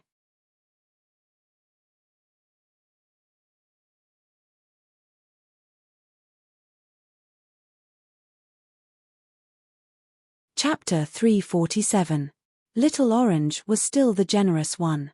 She pulled off the sleeve that was covering Zhong Xiaohua's face and said with a sobbing tone, "My miss is already so sick. What's there to molest?" Zhong Xiaohua pursed his lips and thought to himself, "She's just a silly little girl. She's not worthy of my molestation." However, when he looked at her, he really couldn't bear to do it. Miss Nai's face was flushed, and there were small blisters on her lips, which were dry and pale. Her wrists had been carefully bandaged, but they were bulging. She lay there weakly, mumbling something indiscernible. Zhong Xiaohua looked at her delirious appearance and frowned slightly. He wasn't a doctor, so he didn't know how to treat her. Even if he was full of vital energy, what could it do? He asked weakly, "Miss, have you fed her water?" Seeing Zhong Xiaohua acting like an amateur, Little Orange was a bit angry. She raised her arm to block his view and said, "Go, go, go, don't look. It's enough to know how sick my miss is. How can you stare like that? I'm the miss's personal maid. How can I not know how to feed her some water? They all say that scholars are useless." "It's true." Zhong Xiaohua defended himself. "Miss, you're wrong. I've just entered the school and can't be considered a scholar. However, if you think I'm a scholar, I'm very happy. I didn't waste my 2 months of studying the 3-character classic." But Little Orange's sadness almost turned into joy. This guy was too funny. She said, "You've only been studying the 3-character classic for 2 months. You don't recognize many words, but you've learned the tone of a bookworm. You're a genius. Miss, you have sharp eyes. My master also said the same thing. I'm very proud of you. Oh, by the way, miss, your bodyguard should be here soon. Since I'm useless, I'll take my leave now. I still have to go home and study the 3-character classic. Don't go. You're also someone who's read the books. Why don't you know that saving a life is better than building a 7-floor pagoda? Ah, big sister, you must be joking. Didn't I just say that I'm reading the 3-character classic? Is there such a sentence in the 3-character classic? Let me count, it's about 10 words now. By the way, this sentence sounds familiar to me. It seems that an old monk in my village who always asks people to give alms often said this. This. Little Orange didn't know how to convince this fake scholar, but she felt that it would be a pity if she let this fake scholar go. According to this scholar, he was just from the countryside and had just become a scholar, so he must have some strength. Moreover, although his nose was a little flat and his eyes were a little small, he was honest and kind. If she asked him to help send the seriously ill young lady to the clinic, he would definitely be the most suitable person. When Zhong Xiaohua saw that the girl didn't know what to say, she was secretly happy. She cupped her hands and said, if that's the case, Xiaosheng, I'll take my leave first. If I meet your bodyguard on the way, I'll tell him to come back quickly. After saying that, she turned around and was about to leave. In fact, the reason why Zhong Xiaohua was like this was because Little Orange said yesterday that he looked ordinary and wasn't a good match. He didn't like it when he thought about it. An 18-year-old handsome young man being belittled by someone else's appearance, no one would be happy. Secondly, Little Orange lied to him and said that there was still a bodyguard alive and that she was asking for help. This feeling of distrust made him a little unhappy. With these two factors added together, he acted as if he was purposely making things difficult for her. Of course, he also wanted to let this girl know that he was just an ordinary person and that she shouldn't associate last night's violence with him.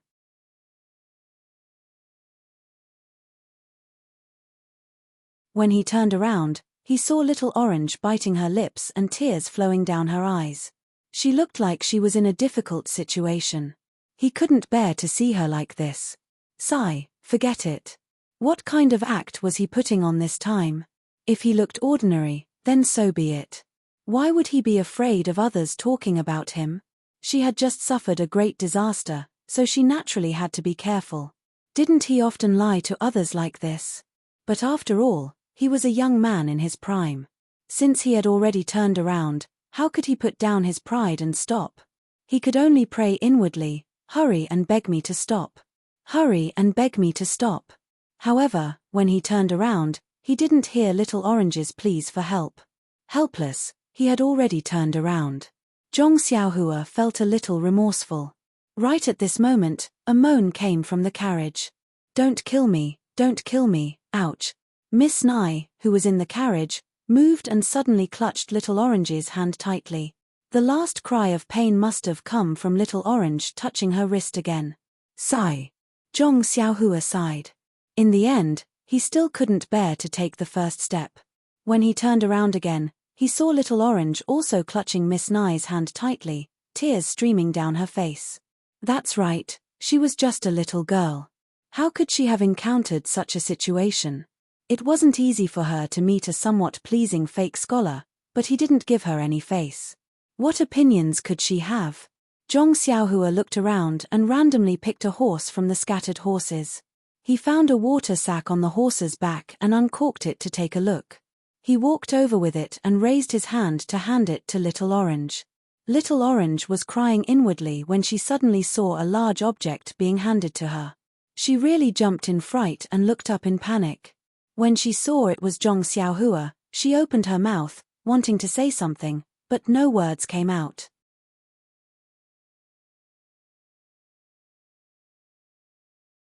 She took it with difficulty and carefully fed it to Miss Nye. The water sack was really big. Although Little Orange was careful, she still spilled quite a bit of water on Miss Nye's face. Perhaps it was because of the refreshing water or because she wasn't thirsty anymore, but Miss Nye lay quietly in the carriage again.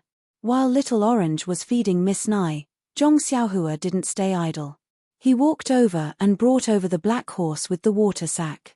He threw the saddle and other things on the ground and put everything from Little Orange's carriage onto the black horse's back. That black horse was already trained.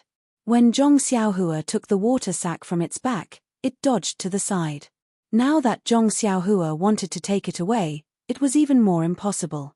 Zhong Xiaohua didn't panic and only pressed her hands on its back. With a bit of force, the black horse couldn't take the force and fell to the ground. When Zhong Xiaohua let go, the black horse used all of its strength to stand up. The horse's eyes were filled with fear. Seeing this, Zhong Xiaohua didn't waste any time and easily dragged it to the side of the carriage. That black horse was very docile and obedient to Zhong Xiaohua's manipulation. It was as if Zhong Xiaohua had been training it. At this time, Little Orange was shocked and looked at Zhong Xiaohua's somewhat clumsy but very easy movements. Little Orange had seen the David's deer before and naturally had seen horses. Of course, she knew that horses weren't easy to be controlled by strangers, not to mention that this horse was specially trained. Otherwise, she would have already gotten off the carriage and didn't need to wait for Zhong Xiaohua to come. Although Zhong Xiaohua had never set a carriage before, when he went with Oyu Yangnan last time, he was just a servant. It was very normal for him to help the coachman unload the horse and set the horse. It was just that he had forgotten about it. The reason why he said it was very easy was because if you had the strength of thousands of pounds, what kind of work wouldn't be easy to do? Not long after, the carriage was set. Zhong Xiaohua said, "Miss, I don't know how to drive a carriage. However, I think that you wouldn't be able to either. Then, I will reluctantly give it a try." Little Orange said gratefully, "Young master, my name is Little Orange. You don't have to be so courteous. Just call me Little Orange. Now that my young mistress is seriously ill, she can't thank you in person. I thank you in advance." Zhong Xiaohua waved his hand and said, "You don't have to be so polite. Miss, oh, Little Orange, I am not a young master. I am just a boy from the countryside who has been studying the three-character classic for a few days. The way I spoke just now was very awkward. I am not used to it. Oh, right, I am Ren Xiaoyao. You can call me Brother Xiaoyao." Seeing this fake scholar reveal his true face, Little Orange's face revealed a trace of a smile. Her anxious heart had a little bit of sunshine. She said, "Young master's personality is very good. So straightforward. My mistress will definitely like it." "Ah!" Zhong Xiaohua was stunned and said, "This is a good personality. Little Orange, are you saying that all the people in our village are straightforward people? Will your mistress like it?" Little Orange's face turned red and said, "Then I won't be so polite. However, it is not appropriate to call you brother. You are quite tall, but you are about the same age as my mistress. You may not be older than me." Zhong Xiaohua smiled and said, "Then you can call me Ren Xiaoyao." "Then, okay, Ren Xiaoyao." Little Orange finished talking to Zhong Xiaohua and looked at the sleeping mistress. She said, "If it is possible, please drive the carriage to the town in front as soon as possible so that you can treat my mistress." Zhong Xiaohua said, "That is exactly what I was thinking."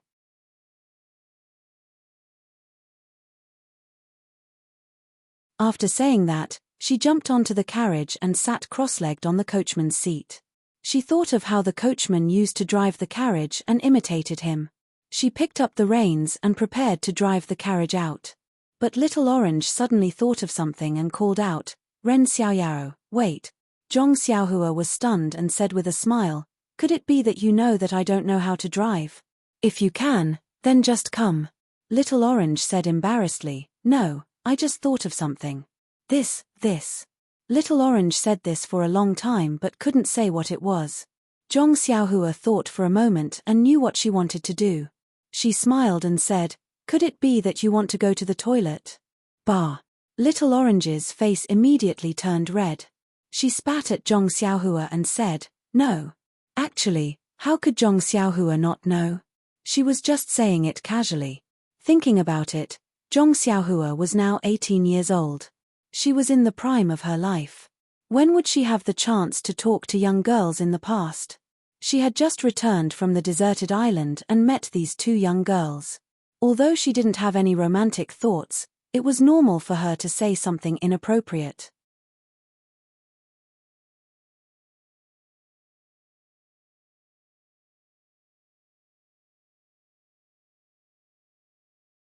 Chapter 348.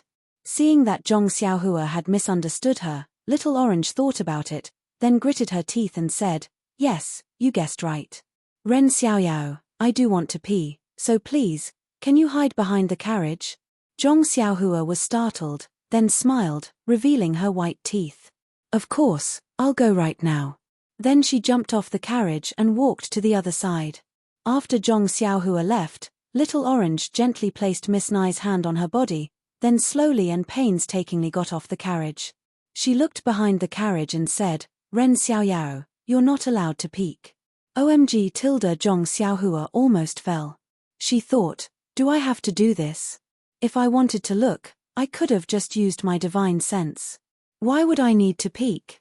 Plus, do you think I don't know what you're doing? As expected, Little Orange carefully walked and looked behind her. She walked to the place where the Vice Hall Master had fallen off his horse last night. She looked left and right and saw several corpses lying there. Because of the fear last night, no one saw the Vice Hall Master's face clearly.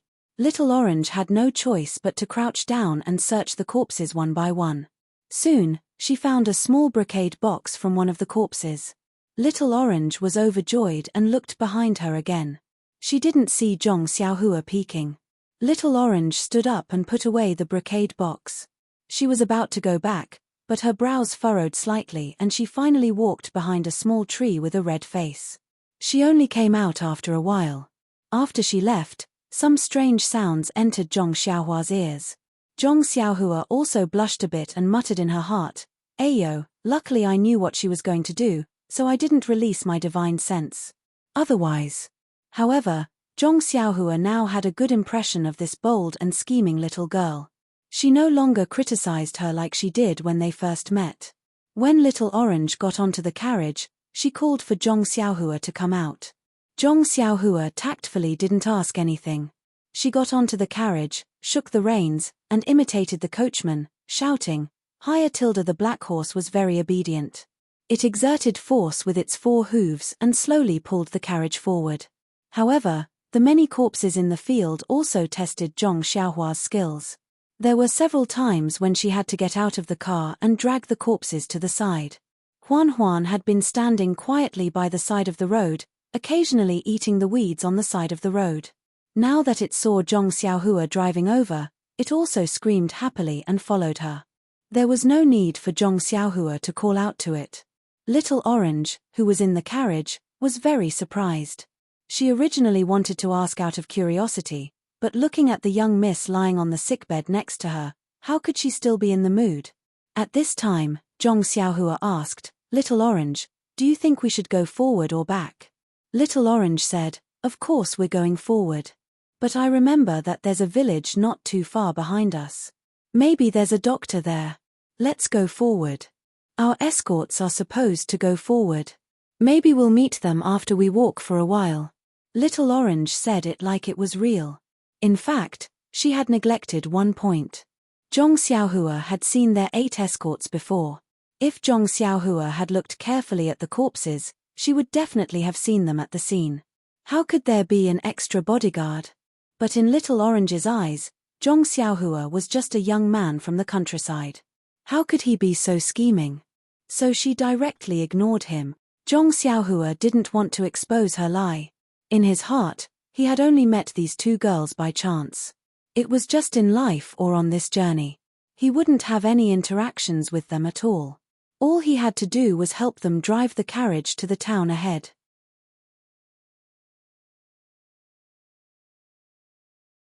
At most, he would help them find an escort agency and let a real escort escort them to where they were supposed to go.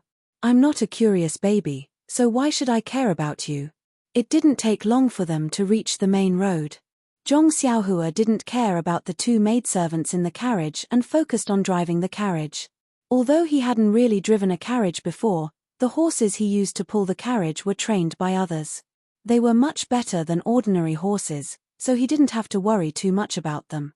Moreover, the carriage didn't go very fast, so naturally, it became more and more convenient for him. Sitting in the carriage, Little Orange could feel that the carriage wasn't going very fast.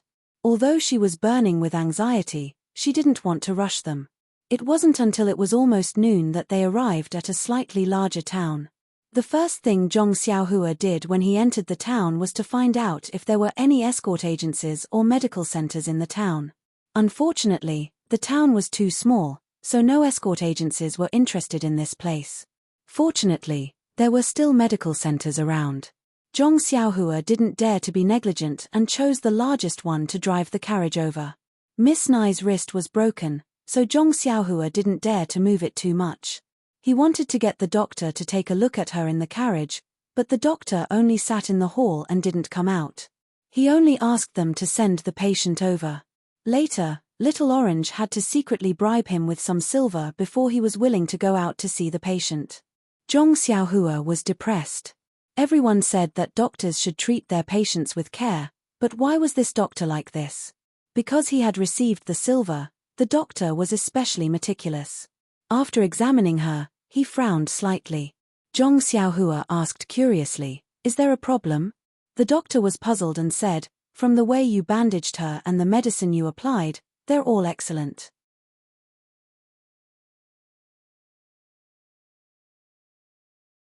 It looks like you're only slightly worse than me, so how did you get a fever and faint?" Zhong Xiaohua's heart skipped a beat. She smiled and said, "I just met a wandering doctor on the side of the road and treated him carelessly. I only rushed over because I didn't know that you're a skilled doctor." The doctor was very pleased and said with a smile, "I was wondering why it was like this. It turns out that you didn't treat her properly and didn't use any professional tools to fix her wrist. This is simple and is just a small test for me. Please wait a moment." The doctor was also very professional. Not long after, he fixed Miss Nai's wrist and wrote a prescription with a stroke of his pen. He then asked the medical center's staff to brew the medicine according to the prescription. Little Orange was still worried, so he carefully read the prescription before agreeing to brew the medicine.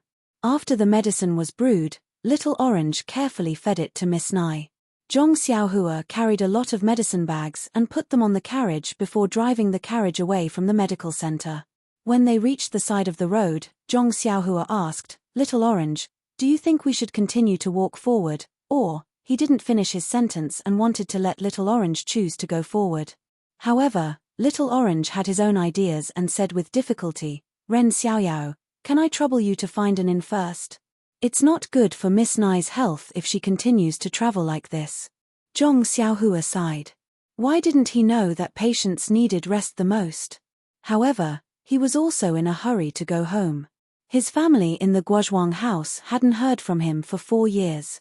His mother must be missing him every day. He just wanted to hurry back. Forget it. Anyway, a few days won't make a difference. I'll wait until I find an escort agency. After making up his mind, Zhong Xiaohua wanted to drive the carriage to find an inn.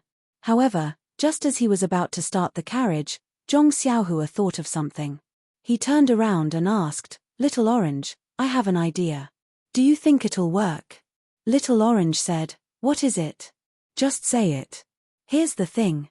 I saw so many corpses in front of your carriage this morning. You said that someone wanted to kill you and steal your things. Do you think they will send people to chase you again?" "That's right." Little Orange heard this and his expression changed greatly. He said, "Ren Xiaoyao, you're right. They will definitely send people to kill us again. What do you think we should do?" Zhong Xiaohua was speechless. "How would I know? This has nothing to do with me at all. I don't know where you guys are from or where the people who want to kill you are from. I can't even tell who's good and who's evil." After thinking for a while, Zhong Xiaohua said, "Since they can chase after you, I'm sure they must have some clues. Maybe it's the carriage, or maybe it's your looks. Looks can't be changed, but carriages can be changed. Don't you think so?" "That's right, Ren Xiaoyao. You're so smart. Are you really a farmer in the countryside?" Little Orange clapped his hands and praised him. Zhong Xiaohua shook his head proudly and thought to himself, "What do you mean by that?" Following that, Zhong Xiaohua said, "Let's get out of this town first. Once we're out, you guys can wait here. I'll come back and find a carriage to pick you guys up. What do you think?" Of course, Little Orange would follow Zhong Xiaohua's lead. Thus, Zhong Xiaohua drove the carriage onto the main road. After traveling for a while, they turned into a secluded area. Zhong Xiaohua tied the black horse to a tree and prepared to ride the deer back to town.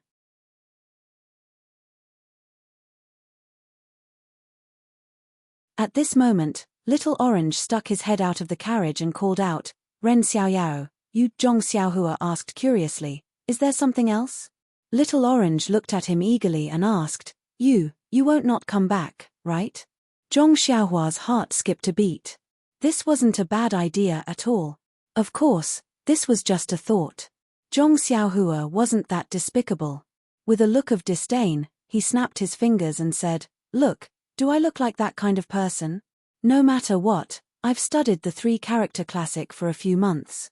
Phut! Little Orange almost fell off the carriage. But after a while, seeing that Zhong Xiaohua still hadn't moved, Little Orange felt strange again and asked, "Why aren't you going yet?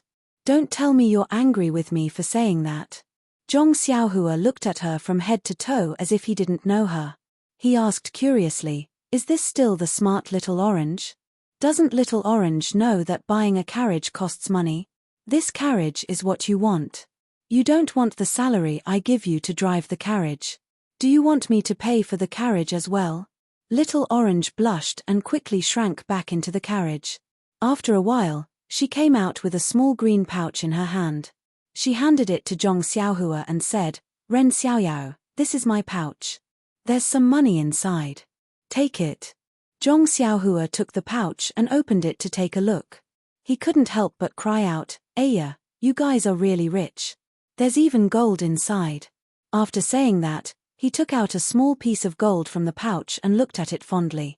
Looking at Zhong Xiaohua's greedy look, Little Orange didn't know whether to laugh or cry. She said, "Take the flowers first. When it's not enough, come find me. Miss has more."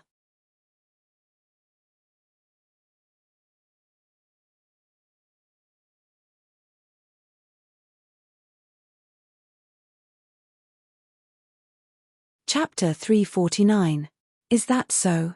Zhong Xiaohua looked at Little Orange maliciously and said, "Aren't you afraid that I will rob you?" "Ah!" Little Orange's face was also full of fear. She trembled and said, "Young master, may I ask, are you going to rape me?" Zhong Xiaohua's face immediately turned red.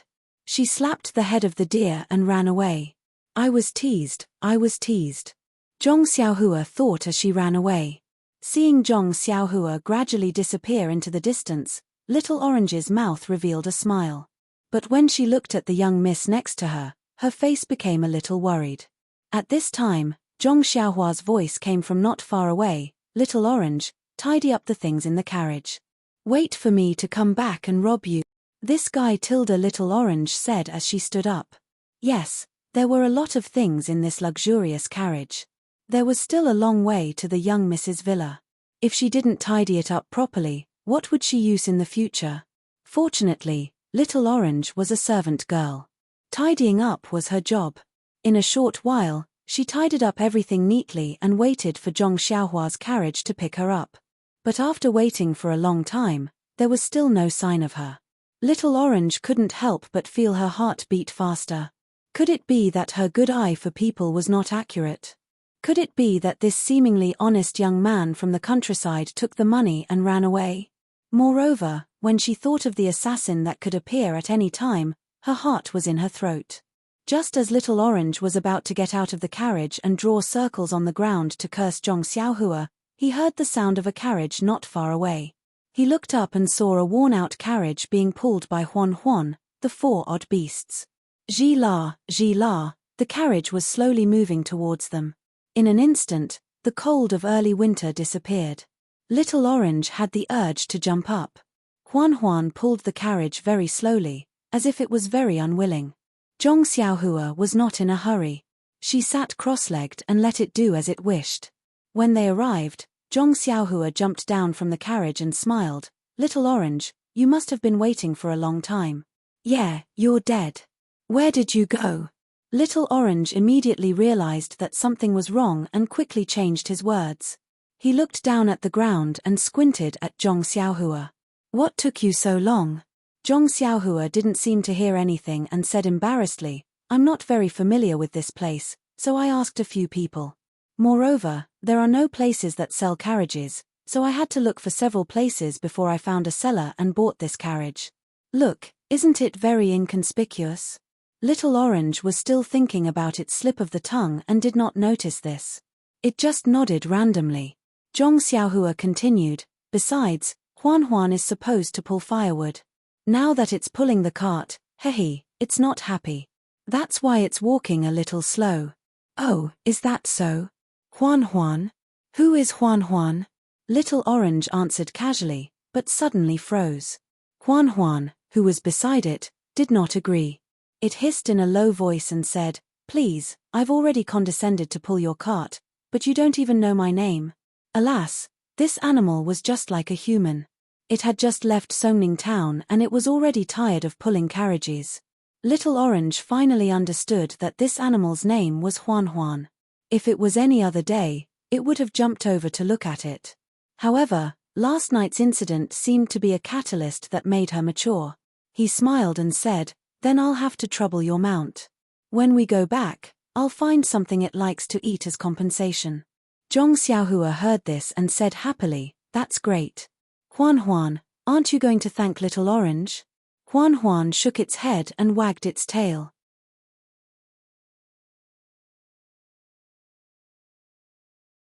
It stuck out its big head and stuck out its big red tongue to lick Little Orange's face. Little Orange was scared and quickly hid. Huan hissed in a low voice and said, "This girl doesn't give me any face." Zhong Xiaohua saw this and laughed in her heart. She said, "Also, when I was looking for a carriage, I found a decent inn. I used the money you gave me to reserve a small courtyard. We can go there later." Little Orange heard this and was very happy. He praised, "Ren Xiaoyao, you're so thoughtful. Miss will probably need to recuperate for a while. It won't do if she doesn't have a secluded courtyard." "Ah, what do you mean she needs to recuperate for a while?" Zhong Xiaohua was a little surprised and disappointed. Little Orange said curiously, "It takes 100 days to recover from a serious injury. How can she not recuperate?" She did not hold back and directly treated Zhong Xiaohua as one of her own. However, she did not think that Zhong Xiaohua had something to do. "Then, okay." Zhong Xiaohua could only be speechless. Then, he took out a package from the small carriage and threw it to Little Orange. He said, "You change first and then help your miss change. If you need my help, I don't mind." Little Orange was stunned. He reached out and took the package that was not heavy. When he opened it, he saw that it was some clothes that were not too shabby. She immediately understood what Zhong Xiaohua meant.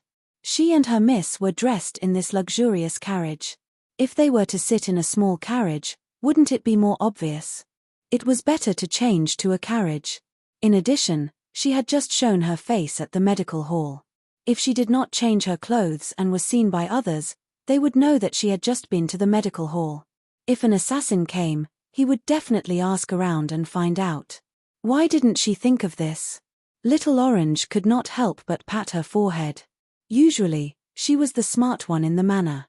Otherwise, her miss would not have brought her out.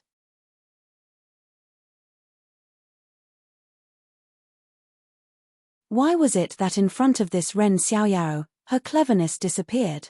With that thought in mind, she spat at Zhong Xiaohua and said, "You're self-reliant and have plenty of food and clothes." After saying this, she turned around and entered the carriage. There was a rustling sound from inside. Not long after, a simple peasant girl appeared.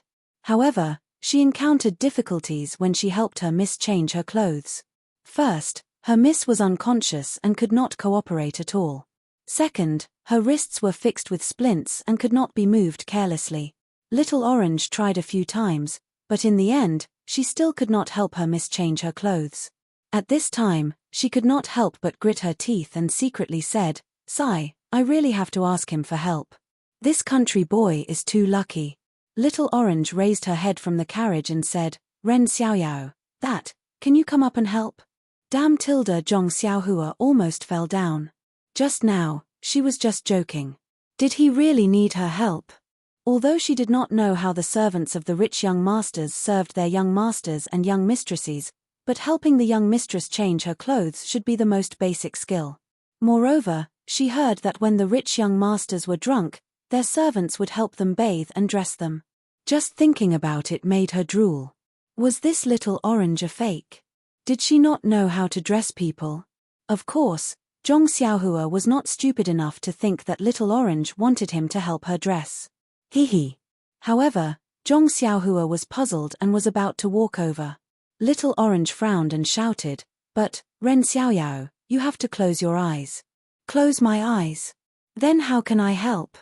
Zhong Xiaohua understood. This help was still very thought-provoking. Very naturally, Zhong Xiaohua asked, "Does your miss not wear underwear?" "Bah," Little Orange glared and scolded, "You don't wear underwear. Why are you talking nonsense?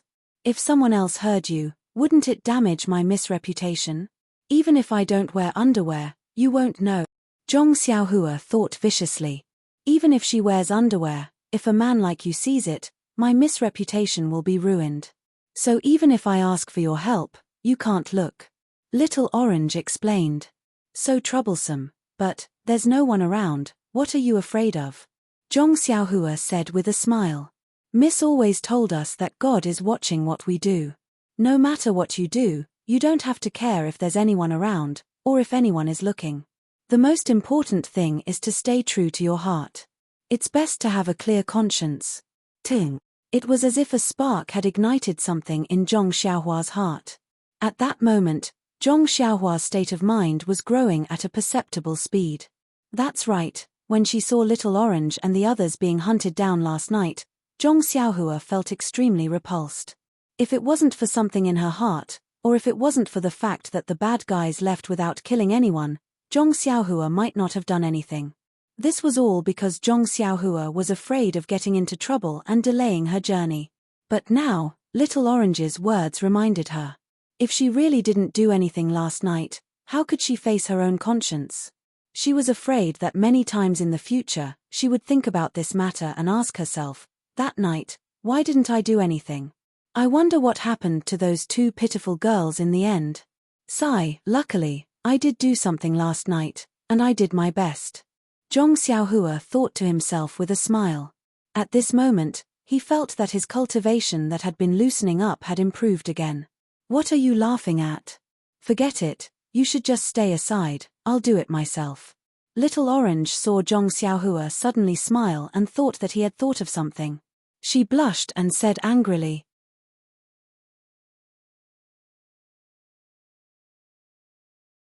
Ayo, Little Orange, you're saying that it's a misunderstanding.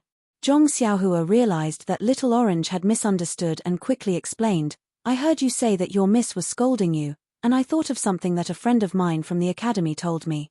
Hey, is that true? Don't lie to me. Little Orange did not believe her at all. It's true. I once knew a scholar who loved to read books. He read a lot of miscellaneous journals, travelogues, supernatural novels, and so on. But one day, he suddenly wanted to write a book of his own. So he started writing excitedly. Who would have thought that after writing for almost 10 months and writing 2 million words, not many people would read it. But he didn't know how to revise it or change to a new topic. So one day, I asked him, you've worked so hard for so long, but no one applauded you, so what's the point of doing so? Can you guess what he said? What did he say? Could it be that he is as smart as my miss? How can you say something so philosophical? Zhong Xiaohua clapped and praised, yes, that's right. That scholar smiled and said, no matter what others think, I have kept my heart and wrote down the story that I wanted to tell. I feel that it does not lose to any book, and it is their loss if they don't read it. See, isn't he as smart as your miss? That's true. Such an amazing person, I wonder when I can meet him?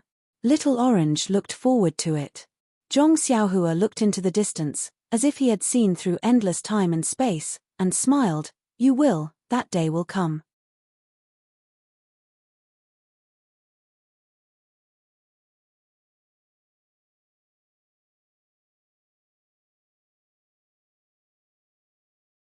Chapter 350.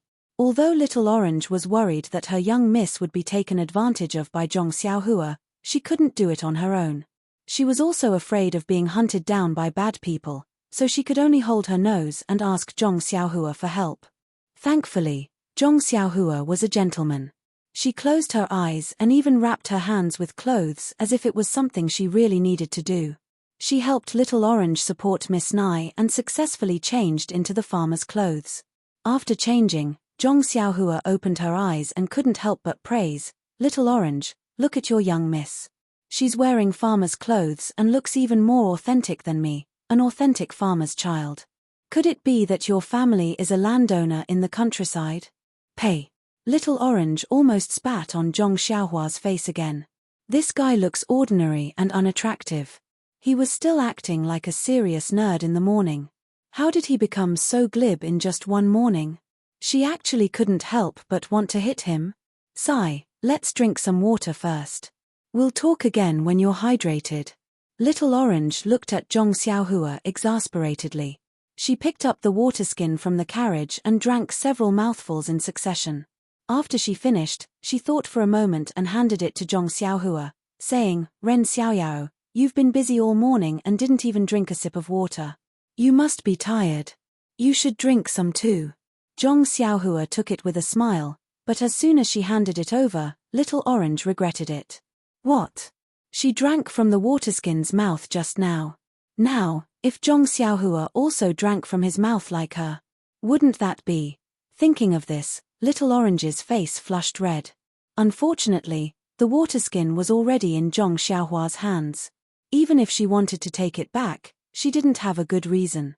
She just needed to lower her head, look sideways, and glance at it from time to time. Zhong Xiaohua saw her strange behavior and did not understand at first. But when he was about to drink, he felt Little Orange's body tremble slightly. He looked at the water bag and immediately understood. He smiled and said, "I'm not thirsty. I'm not tired. I'm working hard for Little Orange and Miss. My heart is sweet." Then, he threw the water bag back into the carriage and said, "This water bag belongs to someone else. Let's not take it." When Little Orange saw that Zhong Xiaohua did not drink any water, he could not help but heave a sigh of relief. But immediately, a trace of disappointment appeared in his heart. Then, with Zhong Xiaohua's help, Little Orange carefully carried his miss onto the worn-out carriage. Actually, Zhong Xiaohua thought that he could do it by himself. Who knew that this Little Orange was so loyal? He was afraid that his miss would be bullied and insisted on doing it himself. So, Zhong Xiaohua could only help hold his miss's injured arm. Sigh, he had no choice. Zhong Xiaohua put on some clothes on his arm and went to help. After moving the most important Miss Nai onto the worn-out carriage, the rest of the things were naturally taken by Zhong Xiaohua. This time, Little Orange did not stop him at all.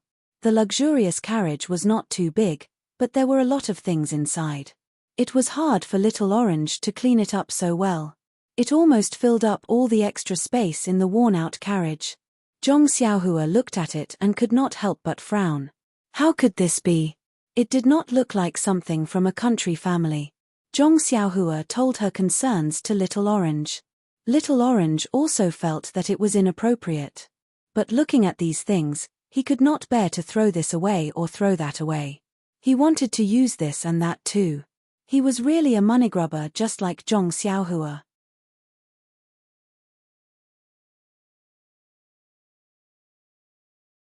In the end, Zhong Xiaohua had no choice but to coax and scare him to throw a small portion of the things that were not too valuable and took up a lot of space back into the luxurious carriage. As for the rest, she covered it with a worn-out felt cloth to hide it. Zhong Xiaohua led the black horse and drove the luxurious carriage onto the main road. She walked forward a bit, looked around, and saw that there was no one around. Then, she slapped the black horse's butt. The black horse cried out in pain and galloped forward. Zhong Xiaohua easily jumped down from the carriage and ran back. Little Orange sat in the small and narrow roof of the worn-out carriage and felt extremely uncomfortable. When he saw Zhong Xiaohua coming back, he asked, "Ren Xiaoyao, why didn't you find a slightly bigger carriage?" Zhong Xiaohua shrugged and said, "This is already not bad. This town isn't big, so there aren't any places that specialize in selling carriages. Besides, we're just farmers in the countryside now. If the carriage is bigger, It won't look like it.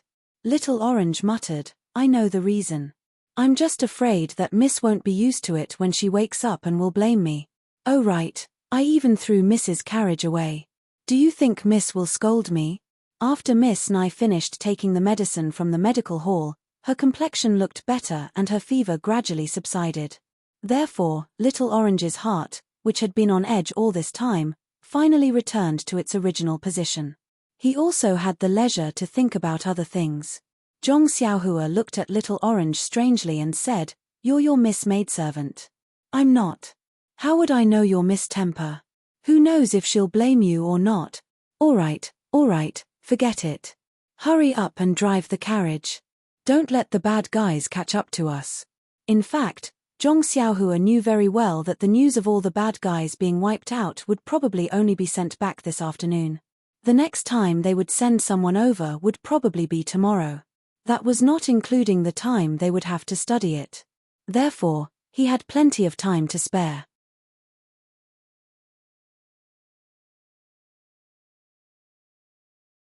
However, since Little Orange was urging him, he did not say anything else. He walked in front of the David's deer and patted its head affectionately. The David's deer slowly pulled the cart forward while Zhong Xiaohua walked beside the David's deer. The inn Zhong Xiaohua found was not big or new. It was located in a rather remote part of town. She didn't know what the innkeeper was thinking. Why would anyone come to a place like this? However, looking at the innkeeper's indifferent attitude when he saw the customers, she could probably guess the reason. The courtyard Zhong Xiaohua rented was not inside the inn but next to it. It was a very small courtyard that was similar to the one Ji Xiaohua lived in. The shabby appearance of the courtyard was also similar. Presumably, a family used to live there. The courtyard had its own entrance and a small door that was connected to the inn. Zhong Xiaohua led the carriage to the courtyard under the guidance of a waiter. Then Zhong Xiaohua gave the waiter a few copper coins and sent him away. The waiter was very happy when he received the copper coins. It seemed like there weren't many people who tipped him, which made Zhong Xiaohua feel very regretful. If she had known earlier, she wouldn't have tipped him. There were 3 rooms in this small courtyard. Little Orange carefully tidied up the largest one before carrying Miss Nye onto the bed with Zhong Xiaohua's help. Before Zhong Xiaohua could say anything, Little Orange kicked him out and said nicely, Miss Nye's boudoir is not for trespassers. Zhong Xiaohua didn't know whether to laugh or cry. This little girl didn't regard herself as an outsider at all. She couldn't wait to get rid of this big burden so she could go on her way. Who would want to provoke her? Of course, she was just thinking about it. Since she had already helped to this extent, there was a saying from ancient times, if you do a good deed to the end, send Buddha to the Western paradise. 1 or 2 more days wouldn't make much of a difference. If she just gave up now, would she still be human? Looking at Little Orange's appearance, Zhong Xiaohua swallowed the words she wanted to say. She turned around and went out. She untied Huan from the carriage and casually threw the broken carriage in a corner. Then, she found a small room nearby and pushed the door open. This small room was clean and tidy, but it was a small town after all. The room emitted an indescribable smell of soil. Zhong Xiaohua felt very comfortable when she smelled it. She couldn't help but think of her own Guozhuang house. Didn't it have the same smell? Sigh. Zhong Xiaohua sighed. She wished she could grow wings and fly back home to Guozhuang house. But now, she had to wait for Miss Nye's body to recover. Then, Zhong Xiaohua took out a primeval stone and sat cross-legged. Just as she was about to cultivate the Carefree Heart Sutra, a thought suddenly entered her mind. Grow wings. If she could obtain the cultivation method after the ethereal steps, perhaps she could fly into the sky. Wasn't the Misty School already destroyed? When she had the opportunity, she should go to the Misty Mountain Villa to take a look. Their restriction must have some immortal Tao items. If there were some suitable cultivation methods inside, then she would be rich. Hee hee. Thinking about it, Zhong Xiaohua couldn't help but reveal a trace of a smile. What would it be like to fly into the sky? Ayo, that day at the tea house in Songning Town, I felt like I was flying into the sky. I flew higher and higher. That shouldn't be my divine sense. Then what could it be? Could it be my consciousness? During this period of time, I was in a hurry to return home and didn't properly comprehend what I learned that day. The comprehension of flying into the sky isn't something that can be obtained easily. Moreover, I risked the danger of my consciousness drifting away to obtain it.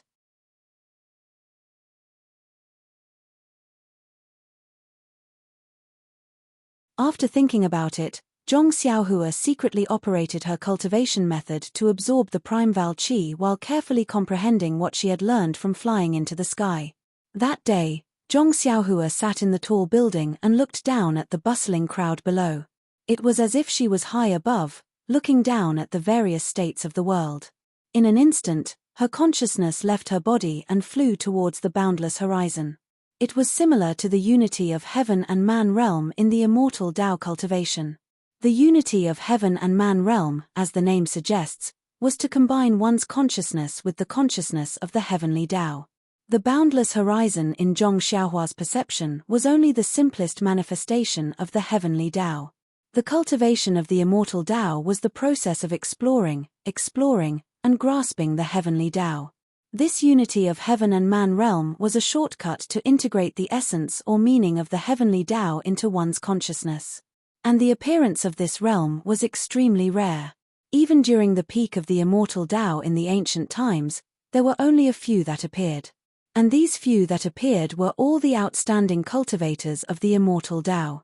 They all borrowed the moment when they glimpsed the essence of the heavenly Tao and grasped some of the rules of the heavenly Tao. From then on, they had a great improvement in their cultivation, reaching a level that ordinary cultivators could not imagine. The reason why Zhong Xiaohua was able to enter this exceptionally precious realm was not only because of the deep accumulation of his 4 years on the deserted island, but also because he had left the mortal world for a long time. When he returned, he had many feelings. It was as if there was a saying, "There is no body tree, nor is there a bright mirror. If there is nothing at first, where can there be dust?"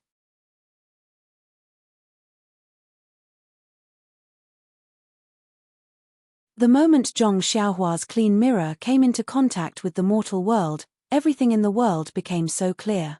It could not help but arouse his feelings towards the heavenly Tao.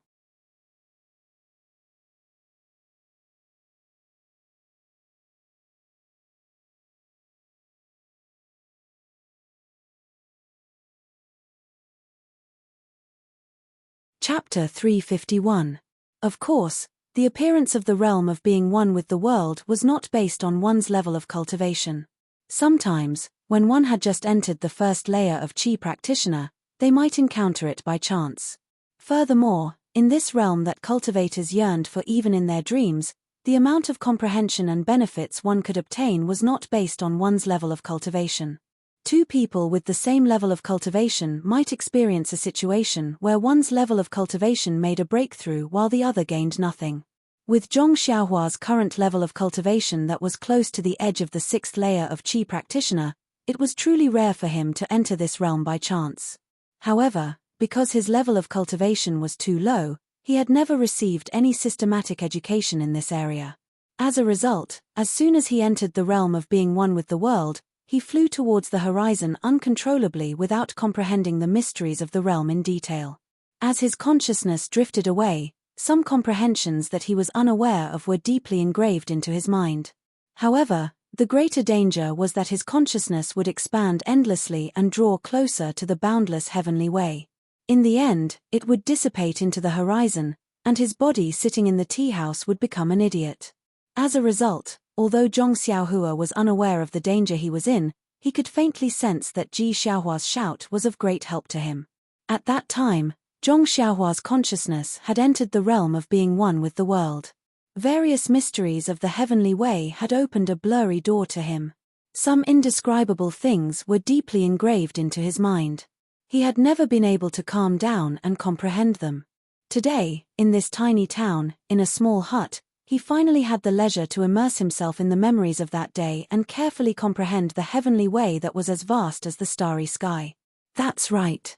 Even if it was only a fledgling form of the heavenly way, it was as vast as the sea before Zhong Xiaohua. However, since he had the outline of the starry sky in his mind, didn't that mean he had a direction to comprehend it in? Wasn't this countless times better than being illusory and unfathomable? As long as he continued to comprehend it, the mysteries of the starry sky would be completely comprehended one day. Didn't that mean that the heavenly way was within his reach?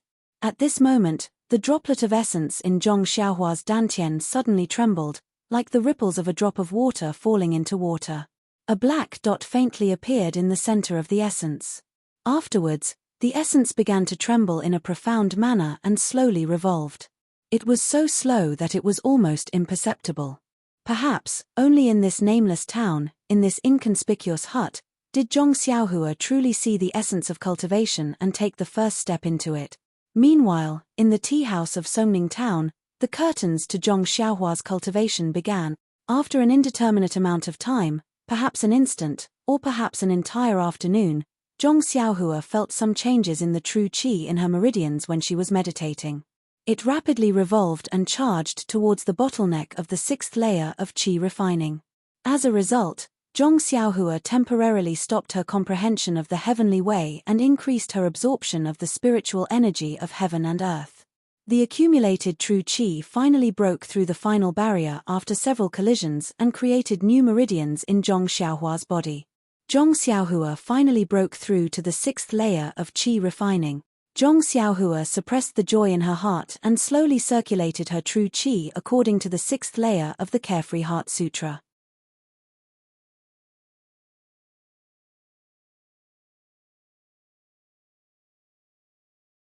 She absorbed spiritual energy from origin stones and refined it in the new meridians before flowing it into her dantian, gradually stabilizing her sixth layer of qi refining.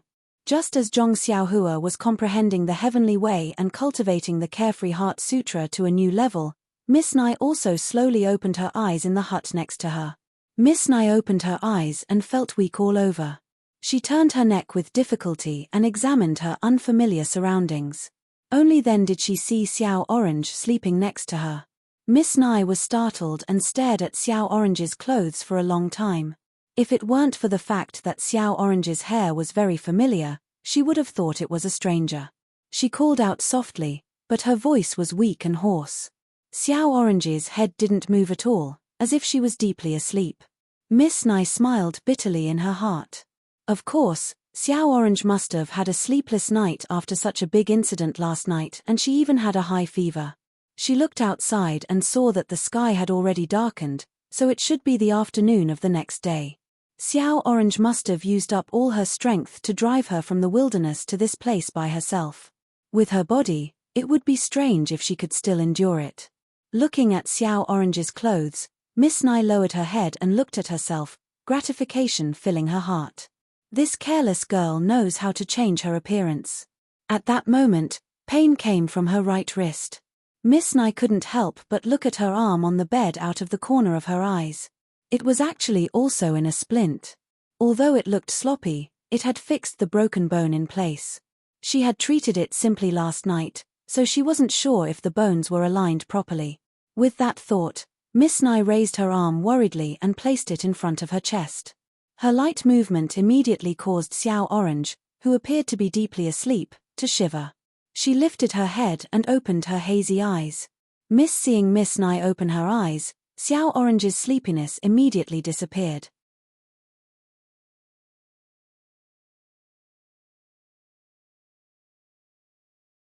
She cried excitedly, "Miss, you scared me to death. You're finally awake." Then, she placed her hand on Miss Nai's forehead and tested it. "Miss, your head still has a bit of a fever." Seeing Xiao Orange wake up, Miss Nai smiled weakly and said, "Give me some water to drink." Xiao Orange quickly stood up and poured some water from the teapot on the table. She lifted Miss Nai's head and fed her the water. Miss Nai gulped down the entire teacup, then licked her lips and said, "What's the taste of this water? It doesn't taste good." "Oh right, Xiao Orange, where are we?" Xiao Orange placed the teacup on the table and helped Miss Nai lie down. Then, she recounted the morning's events in detail. When Miss Nai heard about Zhong Xiaohua's appearance, a strange light flashed through her dim eyes. She said in a low voice, "Eccentric, he really is an eccentric." "What?" Xiao Orange smiled. "Miss, you're wrong this time. No matter how I look at him, he's just a normal country bumpkin who can't be normal. Why do you say that? Miss Nye was confused. Ayo, miss, you didn't see him. He's petty and rustic. He wants to speak like a scholar, but he can't. He's neither fish nor fowl. No matter how I look at him, I don't find it strange. Oh, it's only been half a day, and you've already figured him out so thoroughly. Well, you'll know when you see him later. He's definitely not one of our people from last night. Alas, I didn't say that he was our man last night. Last night, the man didn't show up, but he killed more than a dozen people with the legendary flying sword skill. This kind of skill can't be practiced without decades of hard work and excellent talent. It's estimated that a senior master was playing in the world and happened to meet him, so he helped him. Although this man named Ren Xiaoyaro is tall, he seems to be 14 or 15 years old. Even if he practiced martial arts since he was born, he may not have such skill. Yes, miss, I think so too. But haven't you thought about it? Why did he appear in the suburbs so early in the morning? When he saw the corpses all over the ground, he didn't panic or run away. Instead, he came up to ask you and helped you drive the carriage to this town? No, miss. He wanted to leave, but in the end, maybe he found his conscience and stayed to help. Well, let's not talk about that for now. Then, he helped us buy clothes from the countryside, bought a broken carriage, and let our carriage and black horse go. Are these ideas something a youth from the countryside could think of? Why wouldn't it be possible? I think I can think of these things too. It doesn't mean he's a superhuman. Alright, whether he's a superhuman or not, I feel that he's not a simple country bumpkin. By the way, miss, what do you think this is? After saying that, Little Orange took out a small brocade box and handed it to Miss Nye. He said, I sent Ren Xiaoyaro away and took this from the corpses. If he's a superhuman, he would have known. Why would he fall for my trick? Thinking of the method he used to send Zhong Xiaohua away, Little Orange's face heated up. Miss Nye looked at it and said uninterestedly, maybe. Hey, miss, you don't seem very happy. Aren't you excited that you can keep the treasure? What's there to be excited about? Didn't I say that treasures are dead and people are alive? With this treasure in our hands, bad people will come looking for us sooner or later. Ah, yes, miss. Let's take it one step at a time. You should keep this treasure well. It's not safe with me. Miss Nye smiled. What's not safe about it? You should keep it. If bad people come looking for you, they'll only come looking for me. Of course, Little Orange wasn't willing to take it. He put the brocade box on Miss Nye's uninjured left hand. Miss, you should keep it well. The two of us are very safe together. Miss Nye smiled and put it in her pocket.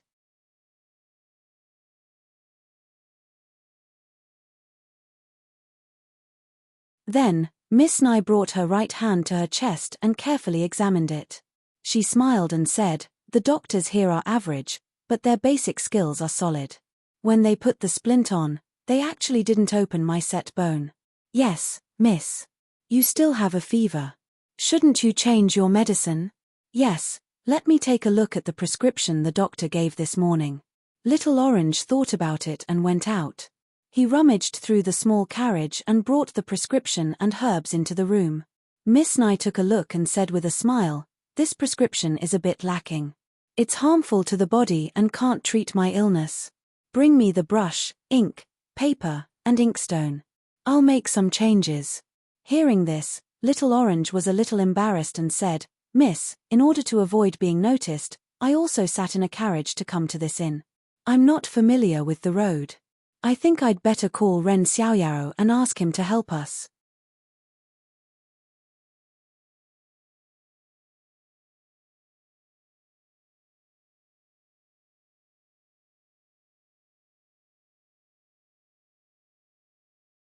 Chapter 352.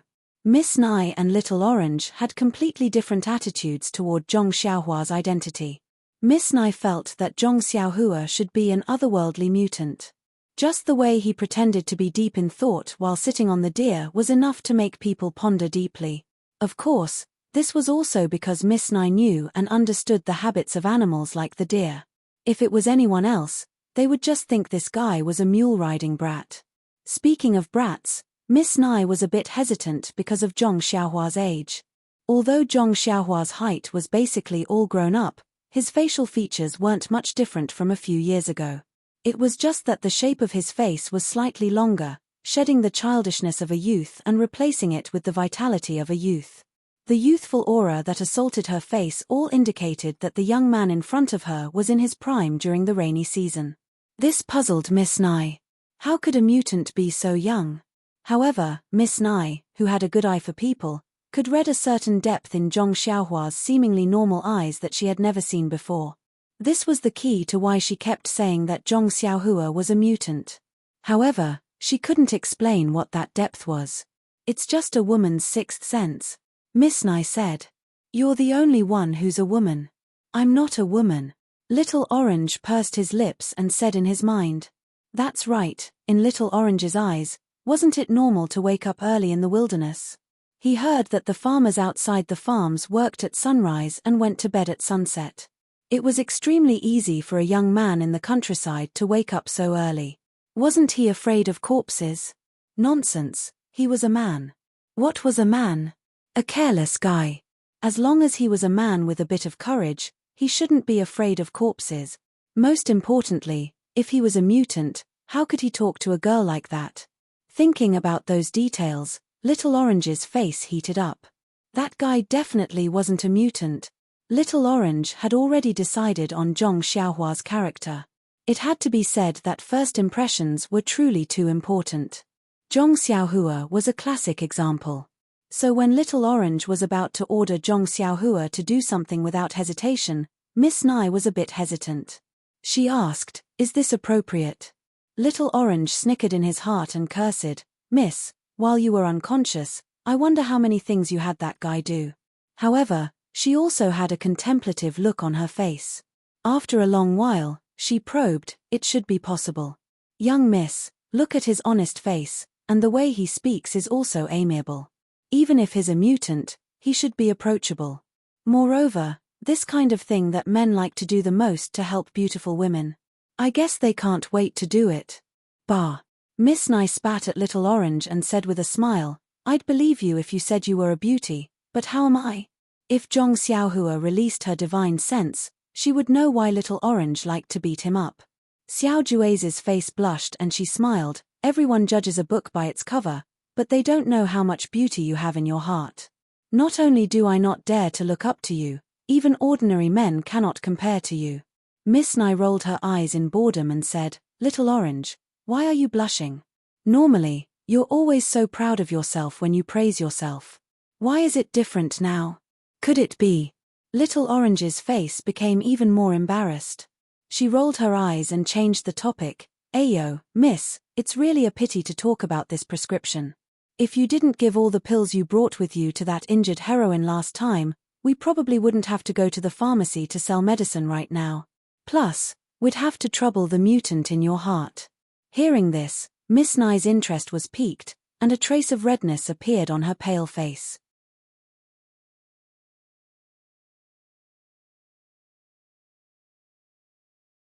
She said in high spirits, "Speaking of which, Little Orange, you're wrong. If we didn't meet Heroine Shui and help her by taking care of her for half a day, our journey would have been delayed. Think about it, if we were attacked yesterday morning or the night before, it would have been a problem whether we could have met someone to save us. Who knows, we might have been 2 corpses by now. This is the cycle of karma, 1 drink, 1 peck, it's really fated." Little Orange also nodded thoughtfully. Then, Miss Nai became even more interested. She seemed to have forgotten about her illness and continued, looking at Heroine Shui's valiant appearance, "I'm so envious. Sigh, it's a pity that I'm still young. Father only wants my daughter to take over his business and doesn't want me to practice martial arts. But father doesn't know that I've always liked to roam the Jianghu since I was young. It's a pleasure to repay kindness and revenge." Little Orange didn't want to disturb Miss Nai's mood and could only say half-heartedly, "That's right. If Miss Nai was skilled in martial arts, you wouldn't have to bring along a maid. You wouldn't have to hire those 8 bodyguards either. You could have just used Qinggong to move around. Naturally, you wouldn't have encountered such danger. Little Orange's words hit Miss Nye's soft spot. She was a little dispirited and said, "Sigh, even if I've been practicing martial arts since I was young, I might not be able to fight against 8 bodyguards right now. Do you know who that expert with the flying sword is? If I have the chance to meet him, how good would it be to have him as my master?"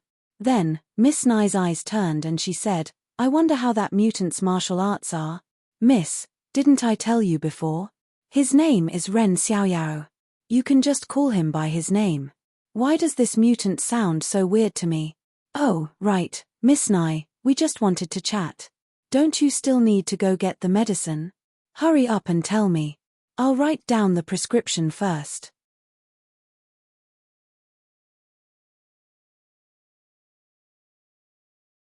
Later, "I'll ask your mutant to go get the medicine for us."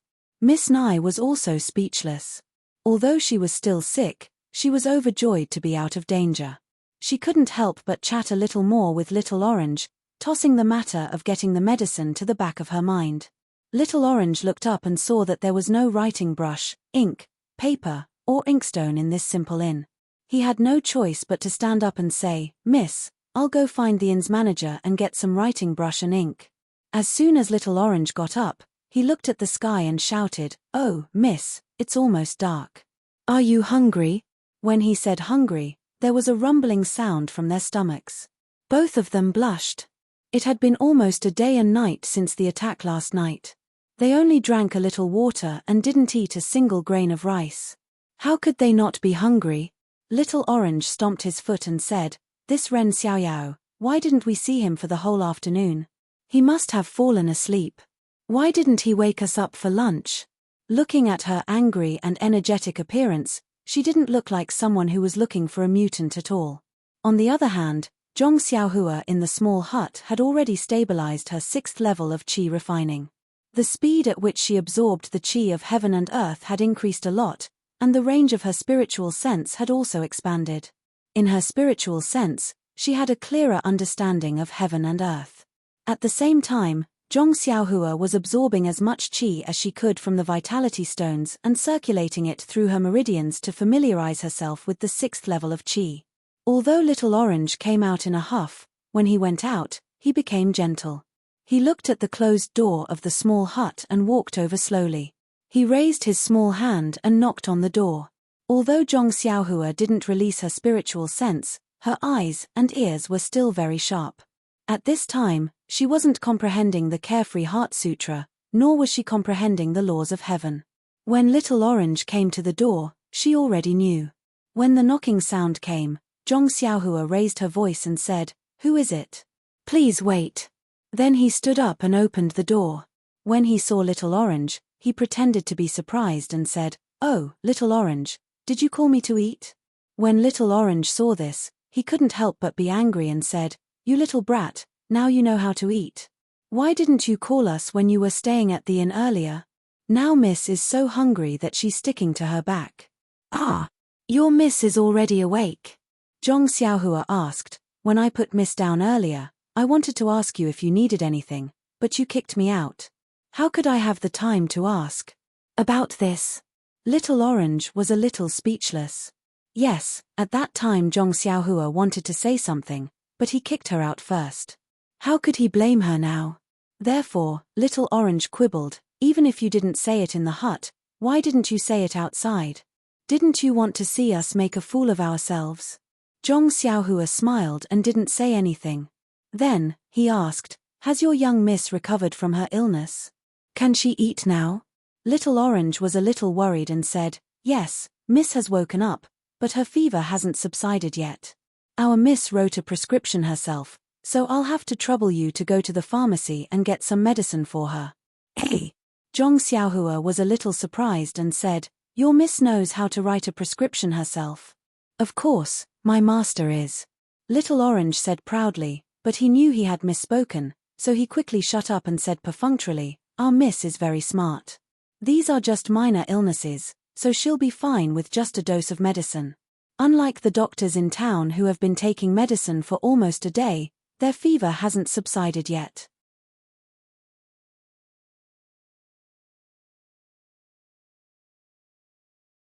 Is that so?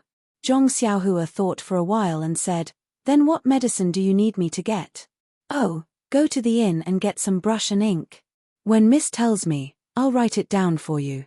When Zhong Xiaohua heard that, she nodded and turned around to leave.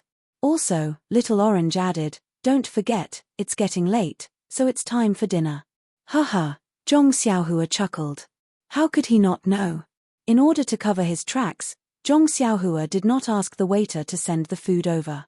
Instead, he brought it back in a food box. The inn in town was also very simple, and there were only a few types of food available. Zhong Xiaohua took the food box, brush, ink, and other things to the cottage where Little Orange and the others were staying. He gently knocked on the door, and Little Orange happily opened it. Just as Zhong Xiaohua was about to pass the things to him and go back into the cottage, he heard a soft and hoarse voice from inside. Hero Ren, please come in too. When Zhong Xiaohua heard this, he was shocked. Please add it to your collection, please tip it, thank you.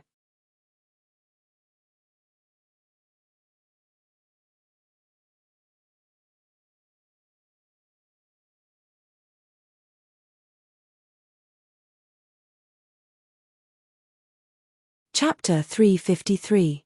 Hero. Zhong Xiaohua was a little puzzled and a little surprised. It was impossible for this girl to see him using a flying sword. She also did not see him using any martial arts such as Qinggong. Why did she call him a hero? Hearing Mrs. Greeting, Little Orange flashed and invited Zhong Xiaohua in. Zhong Xiaohua entered the room and put the food box, pen, ink, and other things on the table. At this time, the room was already lit with candles. The light of dusk and the dim light made the whole room not clear. Miss Nai was nestled on the kang with her back on the thick quilt. Her upper body was slightly raised, and her lacquered eyes stared at Zhong Xiaohua without blinking. Zhong Xiaohua coughed and said, Miss, did you recognize the wrong person? My name is Ren Xiaoyao. I'm not a hero. Little Orange heard and hurried over to introduce. By the way, Ren Xiaoyao, I haven't introduced my family's miss to you. Her surname is Nai. Zhong Xiaohua cupped his hands and said, so it's Miss Nai. I heard from Little Orange that Miss Nai's health is still not good. Do you need to get medicine? Miss Nai nodded and said, my surname is Nai, and my full name is Nai Qianyu. If you don't mind, you can call me Little Yu or Little Qian. Zhong Xiaohua touched his nose helplessly and said, Miss Nai is too polite. I'd better call you Miss Nai. I'm just a country bumpkin with little experience. You're a girl from a big family, so I don't dare to be so close to you. Zhong Xiaohua kept saying I, afraid that Nai Qianyu would put the hat of a hero on him. But the more humble he was, the more Nai Qianyu felt that this person had the attitude of a master. Nai Qianyu said, hero, just as she opened her mouth, Zhong Xiaohua waved his hand and said, Miss Nai, you'd better call me Ren Xiaoyao. This hero makes my hair stand on end. I suddenly thought of the pile of corpses in the morning. I guess that was the masterpiece of a hero. Nai Qianyu thought for a moment and said, if that's the case, don't be angry. I'll call you by your name. That's great. Miss Nai, you don't have to be so polite. I'm not some hero. Ren Xiaoyao, I think Little Orange has already thanked you in the morning, but I still want to thank you in person now. Thank you for lending a helping hand when we were in danger. I will never forget this kindness. When I return to the villa, I will definitely report it to my father and give the hero. Oh, give you a big reward. Upon hearing this, Zhong Xiaohua had a strange expression on her face. She smiled and said, Miss Nai, you're being too polite again. I was just passing by. It was a piece of cake for me to bring you and Little Orange to this town, so how could I owe you a favor? If you think highly of me, just give me some gold and silver. I don't dare to covet your rewards. Well. Nai Qianyu looked embarrassed and said, I didn't bring any extra gold and silver with me when I came out. If we return to the villa, I can still take it out. But now, I'm just saying it without any evidence. Please don't laugh at me. Zhong Xiaohua laughed in her heart, but she didn't say it out loud. She pretended to be surprised and said, I see. Miss Nai, Little Orange gave me a lot of money earlier. I bought your carriage, medicine, and paid for the inn. There's still a lot left. You don't know, right? I'll give it to you now. Ah! Nai Chenyu's eyes flashed with surprise. She thought to herself, that counts as money. Seeing that Zhong Xiaohua was about to take something out of her pocket, she quickly stopped her and said, Ren Xiaoyao, there's no need to take it out. You should keep the money. Don't you still need to buy medicine later? We'll need money on the way. I'll have Little Orange give you some later. Zhong Xiaohua scratched his head and said, all right then, Miss Nai. This humble one is just a country bumpkin and has never seen money before. Little Orange has already given this humble one a lot of money.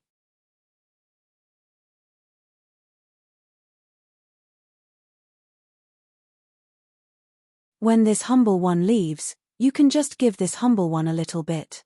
If it's too much, this humble one won't be able to accept it. Leave. Miss Nai and Little Orange both called out in a low voice.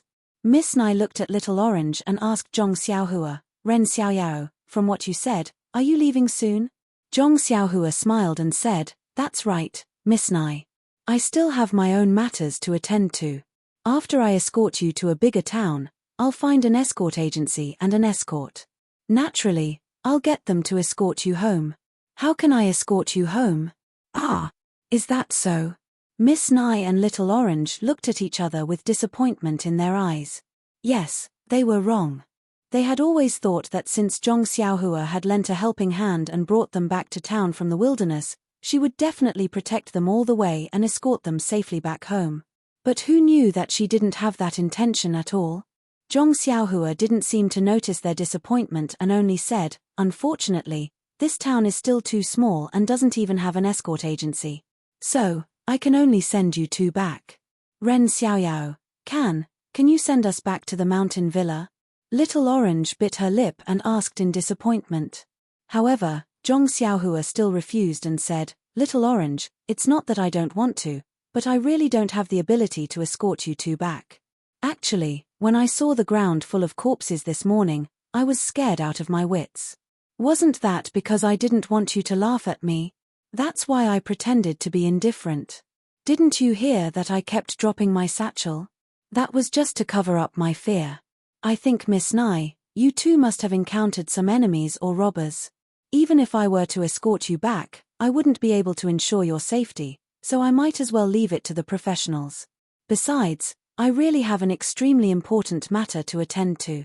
I can't afford to be delayed at all.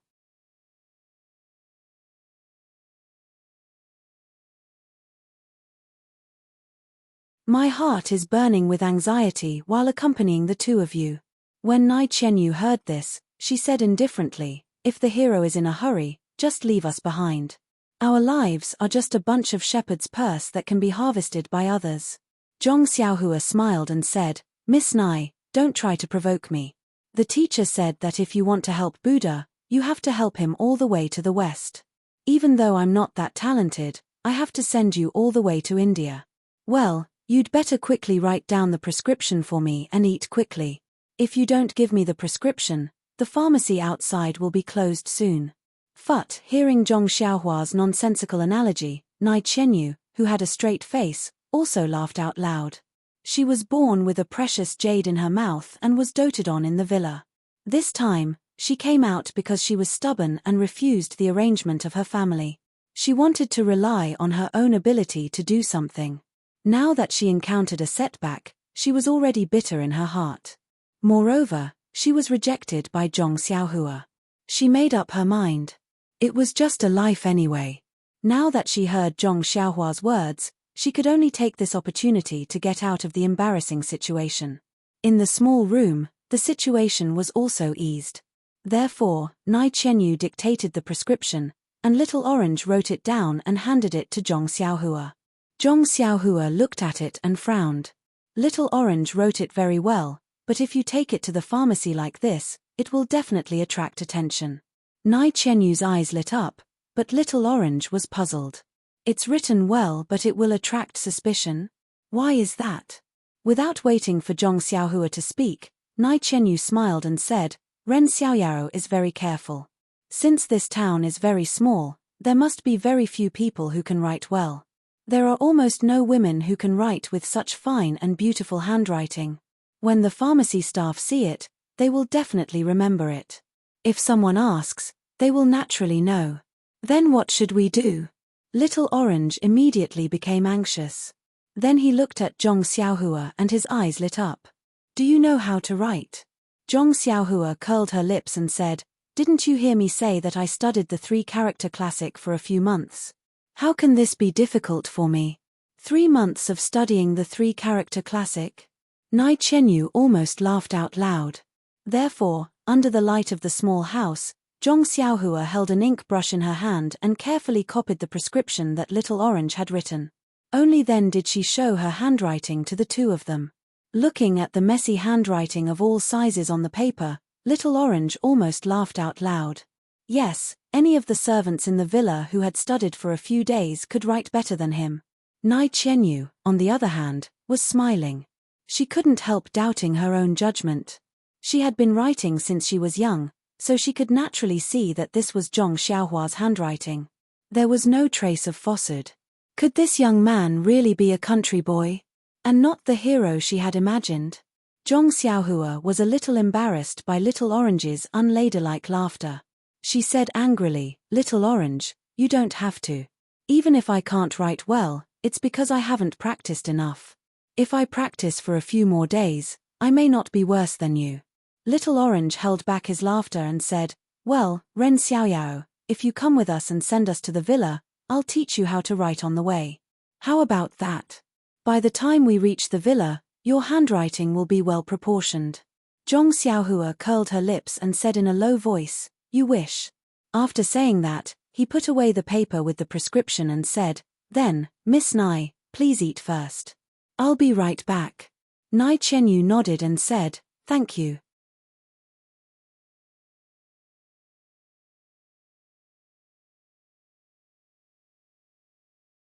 She couldn't help but feel a little disappointed. Zhong Xiaohua clasped her hands, tidied up the brush and ink on the table and left. After Zhong Xiaohua left, Little Orange said with a smile, Miss, did you see that? I told you that Ren Xiaoyao was just a boy from the countryside. I was right. Sigh, maybe I made a mistake. But I keep feeling that something is not right. He is only a teenager of 14 or 15 years old. If he was a child from the countryside, how could he be so calm? Moreover, looking at him, he seems to be going on a long journey. Do you think his family will be at ease with him going on a journey alone? Won't they ask someone to take care of him? I remember that the children outside the village need someone to take care of them when they leave their relatives. Little Orange said disapprovingly, he didn't say where he's going. I guess it's somewhere nearby. Besides, I heard that there are many brothers in the countryside. He's so tall, maybe he's the eldest in the family. He's been taking care of his younger brothers and sisters since he was young. Of course, he knows how to take care of himself. Miss, you should eat first and have a good rest. It's his loss if he doesn't send us. Can't we find a bodyguard? Nai Chenyu didn't answer. She seemed to be thinking about something. Even when Little Orange was feeding her, she was absent-minded. Suddenly, she patted the quilt with her left hand and said, Alas, I finally understand. I was almost fooled by this boy. Her words were so sudden that Little Orange was so shocked that he almost dropped the bowl of soup in his hand. Please vote for me. Thank you. You're tuning in to the Dreamy Chapters YouTube channel. We're so grateful for your support and don't forget to subscribe to join us on this incredible journey through captivating stories. Your generosity through donations truly makes a world of difference, as it's the primary source of revenue that allows me to expand and enhance this channel for you.